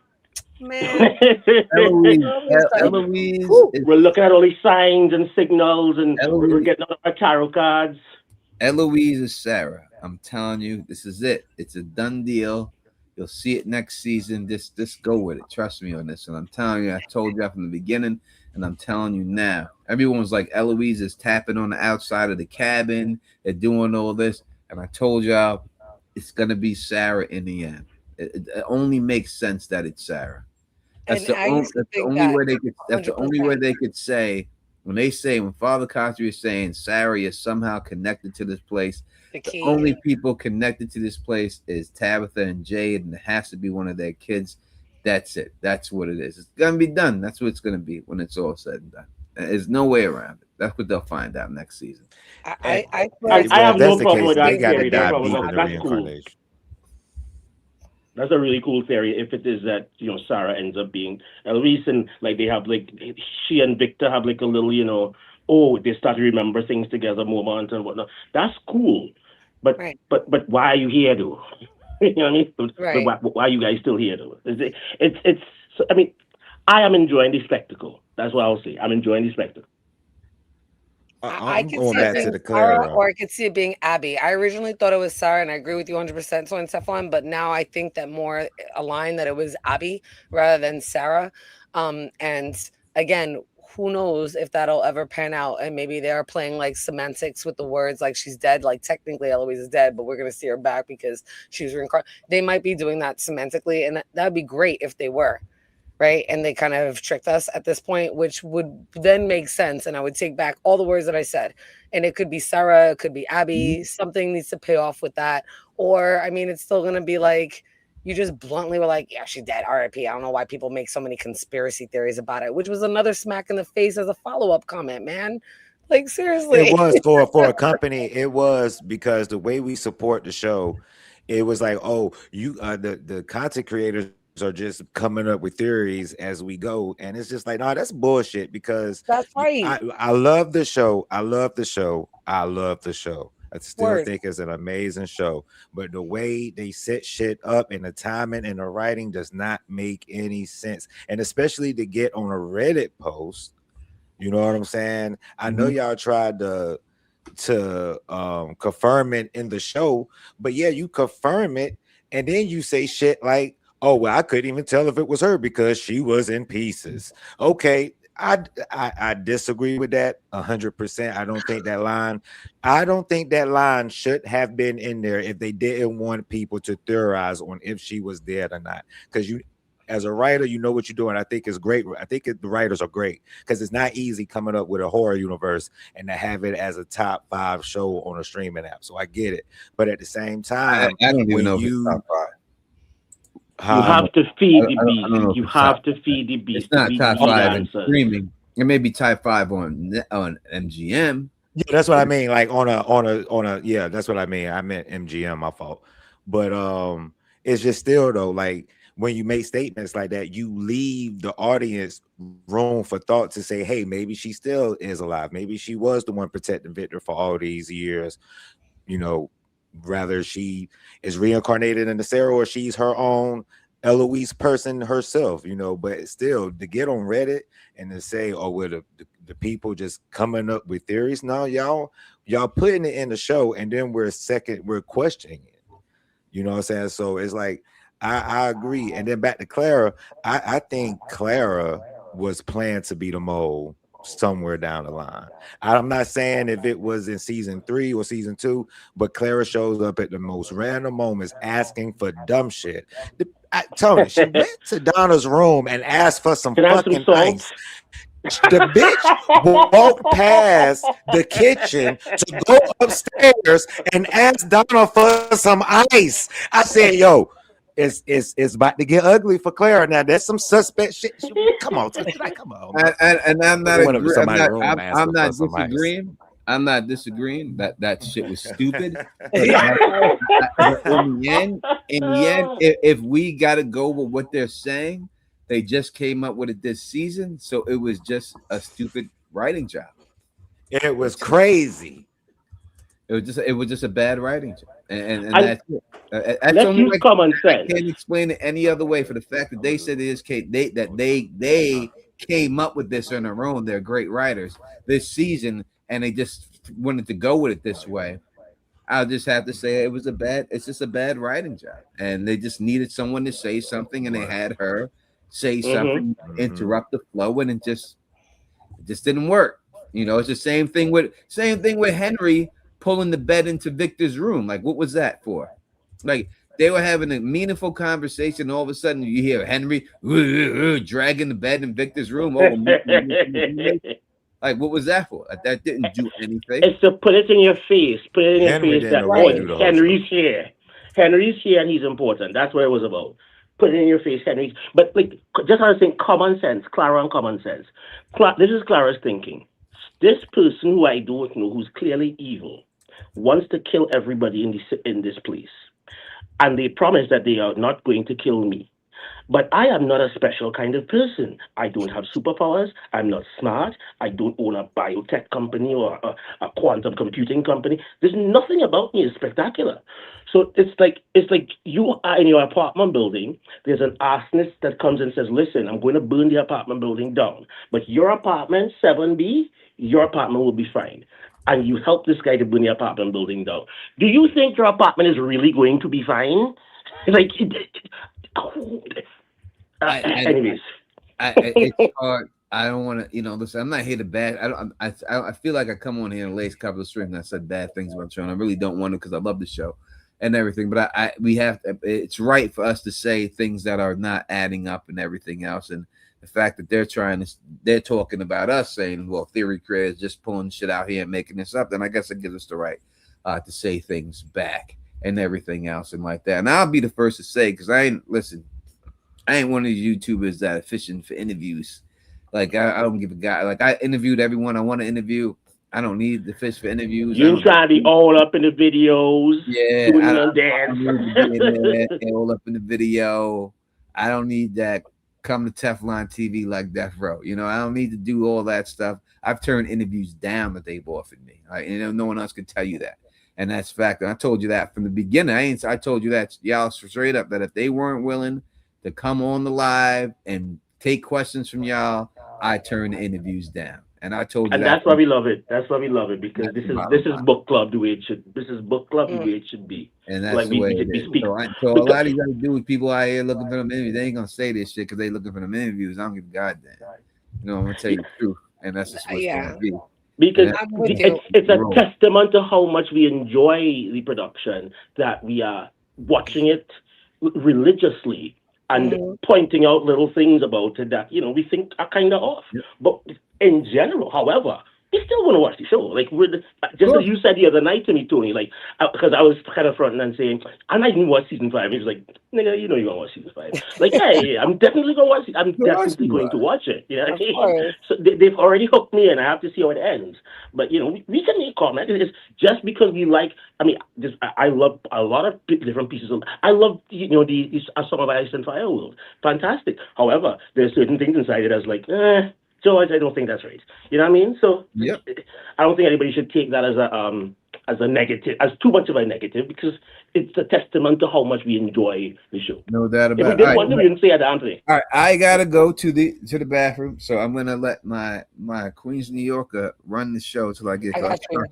I trust people from Queens, so you got this, John. Nice. First off, I wanted to shout out that we've, a lot of people in the chat, but we've got, Taryn Matherose in the chat. So I just want to say it up, Taryn. Nice to see you. And I actually agree with what Tony was saying. This is not about getting interviews. And I agree with you, KP. This is about the love for the show, the theory crafting. Yeah, we having clues fun. that they set up.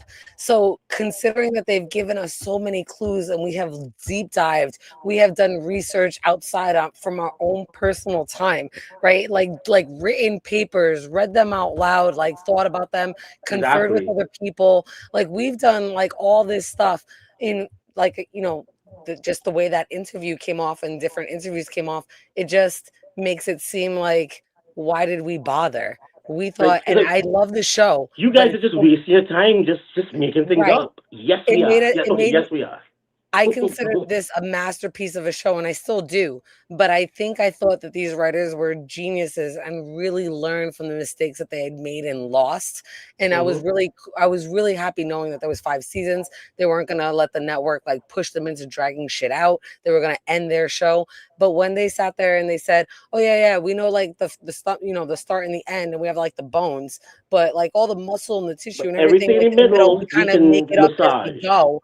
It makes me think like, listen, either maybe we're giving too much like credit to you, because people that are doing the set and the production, they must be the real geniuses that have read your shit and must be like on our stuff, because they must understand, because a lot of the theories, and don't tell me that you don't read our stuff, because Teron, I know you're in the chat, your tarot card theory is in their show because of you. And just like Tony Teflon, you are also a published author. Both of y'all are. Don't tell me that I haven't been watching the shows, because both of you have been on this show since season 1. I came into this like halfway through season 1, like when I realized it was on. Like I think I came in on like episode 5 from season 1, and I wanted to binge them all, and then like I was pretty much caught up. It didn't take long to binge like 5 different episodes and be caught up with the rest of the show. So I've been like, maybe I wasn't like a day 1, but I was like a day 1.5. Like I've been here for a minute. Yeah, exactly. Trying to figure out all this stuff and how it connects. And then even like the propaganda that they have put out there, that new website that came out that shows so many things with the, yellow suits and the family was lost and that kind of thing. And they're missing. Somebody has to be the genius behind this, that's making the connections, that the writers either lied in the interview saying that it's not there, or have reneged completely because they are reading our shit, using our shit, and have been from the beginning. I want to believe, I think I do believe that this is the optimist in me. I do believe, and I want to believe that yes, they may, because I have no problem with them playing with the musculature in the middle. I have no problem with them realizing that, people like Smiley, and we always intended to kill a monster and bring them back. Let's make Smiley that monster. I have no problem with that.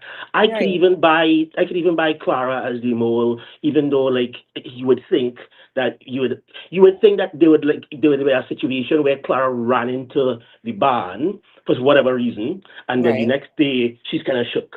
but it's kind of ignored, and then leading up to now, they realize that, oh, when she went in that band, she saw the guy, and the guy, whatever. Like, they didn't do that, but like, okay, cool. I can stomach a lot of. I don't mind the record, and I don't mind playing with the stuff in the middle. Right. What I do mind is playing with it in a way to be either fan servicey or to basically just have a trick, to play a trick on us, to surprise us. That is Right. like, so it's just doing it not for story purposes, not because you've got a really good idea of how to integrate this into the story, but because you think, okay, everybody thinks it's Donna, we're gonna make it Clara. Right. That's where I kind of disagree. Where I don't like. Right. And them making those kind of like we all want a twist from the show, but not one that's a twist off of we're gonna theory hop and kind of take what we like from each theory to build something that we can create. And I guess a lot of showrunners probably do that, but it makes the real theory crafters, like we have been like really dissecting the show, like Tony has, like so many people have, it makes us take a step back. Like even in the show, like if for Tony, like I've heard his alien theory and I love your alien theory since way back when, like 4 years ago, way back when, 3 years ago, way back when. And at this point, I'm like, they showed the sky turn black. And then they had the one-off line of Boyd saying, we pulled out a tree and it made the sky turn black. Why didn't you show the fucking eclipse so that you can make it part of the fucking meteor shower and all that? Like, why wouldn't you fucking give us something? Like, look up. Like, you looked up every other time to see the lightning, but not to see the sun and a solar eclipse to tie that into something that obviously would tie back to Tony's alien theory. Like, it just boggles the mind. Like, there were some missed opportunities, and now they have a lot more explaining to do, Lucy, in season 5. And that shit just boggles the mind. You wasted a couple opportunities and we were waiting for it. We've been theorizing. Even if we weren't right, that those questions, those little things needed to be answered, and it would have given it more context. It would have given us more of a hunger for season 5. I don't have a hunger for season 5 like I did for this. Yeah, I agree. Yeah, and you 100% correct. And I like I said, obviously we enjoy the show. There are certain things that I feel, okay, for example, Boyd inside the well, just there, and then he gets out and things happen, and then we never revisit that again. There's a lot of things that happened that were never revisited. The house falling down, there's so many things that when they happened, they felt as though they were big deals. They felt as though, oh, we figured something out here, and then it just kind of disappeared. And instead of building on it, they just ask a next question or create a next question for us. But like, I hope they're able. I hope there is a real plan for season 5 that would allow us to that will bring all of this together in a way that is like, all right, yeah, we see how you got there. We see how you got there. It makes sense. We're with it. Yeah, and another thing, like we saw Boyd's story walk using a torch. So clearly that must be, I'm going to assume that must be a bookmark, even though there's no proof. But we didn't see him seize out the way we see Julie seize out. And there's like little threads, like I hope they didn't forget that they gave us that. And that's still a question. So can other people story walk if they use a bookmark? And if that's the case, was that Jim, because he had Tabitha's bracelet, that story walked and saw Ethan? Well, hopefully they'll make that connection in their tie back if that's even that. Well, they have the same torch in the lighthouse, right? So if they say that if you've got to blow that torch out, and then this whole thing is story walking, then right? Like if you're gonna say that, then you could say you put the torch out, you break the torch. We did see that there was like a broken glass around it, like someone attempted to do it and wasn't successful at doing it. You could easily say that that's the key, is to break that damn torch, get that out of here. And this whole thing is a story walking type situation, and then they get out of there because of that. So if they go back to that and use that, then I'll be cool with it, but if they don't go to it, then it's going to be a problem. So quick question, Mike, this is my little interjection here. Because we're talking about the showrunners clearly looking at the blogs and the YouTubes and all these different things and extracting things from it and perhaps using it in a show. And we also said that these things never happened before. My question is this, and you guys tell me what you feel about this. I don't think this will be the last time that happens. I think this is going to be how TV operates now. Like, because there's going to be a very visible, very visible group of people that are very communicative, that are constantly talking and sharing ideas and whatnot. And you can't tell me that you are a showrunner, a director, an actor, whatever, a writer on one of these shows, and you're just going to just totally ignore and not look at a Reddit post, not look at a video, nothing. So I think going forward with new TV shows, new series and so on, that will be a big part of it. The show itself reacting to its audience, and it doesn't, and it could be a good thing and it could be a lame thing. But what do you guys think about it? Do you think that this is like the start of a new kind of trend for how TV is consumed? It's not supposed to be, right? So in the end, if you're writing something, you have to write your story and you have to do your story. There's always times that look at a story and say, well, I could have did this better. Or maybe you hear from the audience member, you say, well, this is not clear, and you can clear that up for them so that doesn't happen. But in the end, it's your story. You have to tell your story. You can't let other people judge you. I really think that's the reason why George R. R. Martin isn't interested in putting out The Winds of Winter, because what we seen on Game of Thrones is what he did. That's how the book is going to end. And he's seen the reaction of the fans, how much they hated it, that he doesn't want to do it because that's what he has planned. And he's just like, well, I'd rather not even put it out than deal with that criticism for other people saying that that's what it is. So in the end, you have to change. You have to tell your story, and I hope that they tell the story for better or for worse. I want to hear their story, not the story that they got from people or anyone else watching. It's not my show. It's not anybody else's show. It's their show. I want to see their show end the way they want it, and then I'll critique it when it's done. I 100% agree with you. I'll just end one quick thing I'll say about George and George's ending. Even if George's ending is literally exactly the same as the TV show, it's so much better shown. Like, you see glimpses of Daenerys going kind of crazy all the way back from her going onto the pyre, and I want to drop her going onto the pyre and getting burnt up and then surviving. That is insanity, right? That's insanity.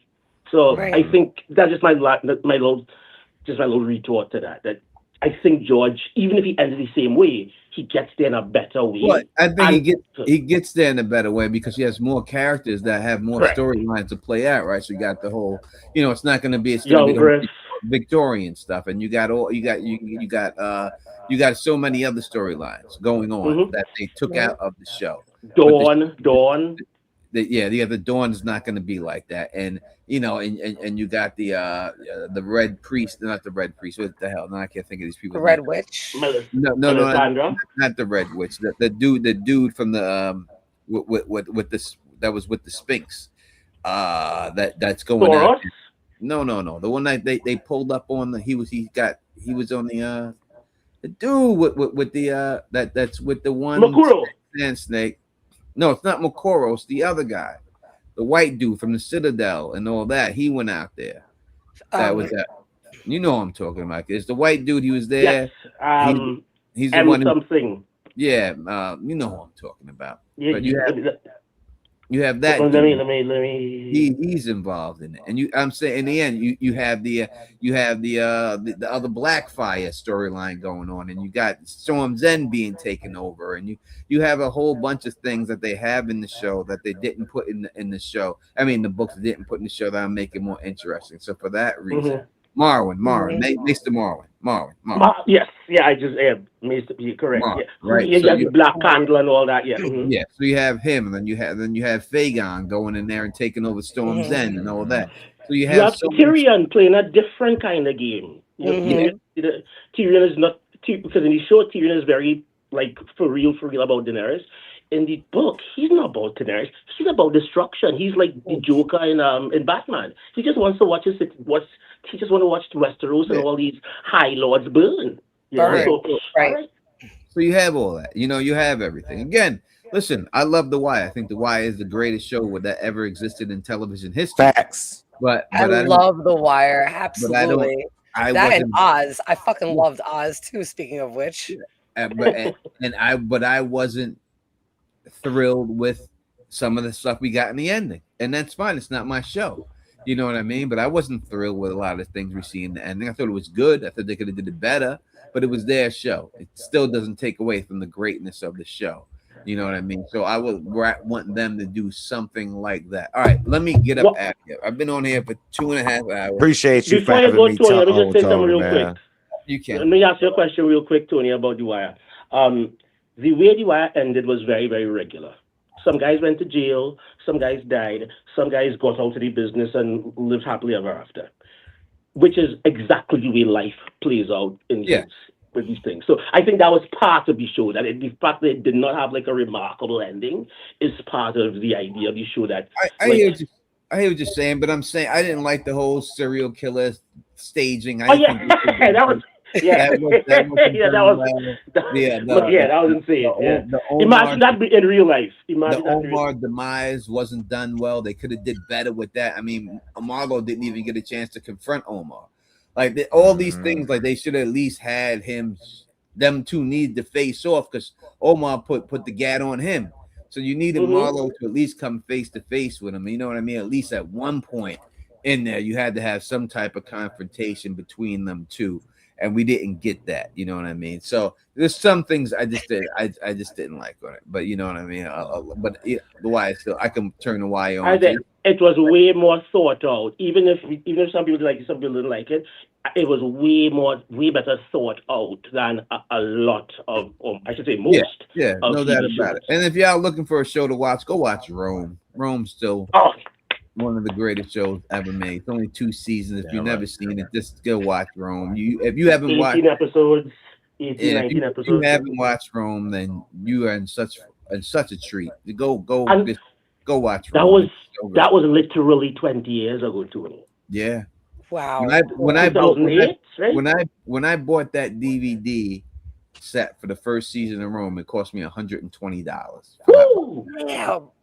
That's that DVDs were that price though. You know, when I bought my Scar, I have a Scarface anniversary set or whatever. It was $90 something. You know, so and we didn't mind because we didn't mind paying it because like these are shows that you would get. These are shows that you get. Not hours and hours and days of entertainment. And these are shows that you watch by yourself, and then you want to watch it with a friend, then you want to watch it with another friend because you want to see the different reactions. Like I got the box set of Tony Montana. I got the money clip and everything. I got that. I put my money. Yeah, that's what I have. Yeah. I had to go with the money clip. Appreciate you for having me on, Tony. Man, I'm gonna catch you live whenever you go live next time. You know I'm in the building. Right.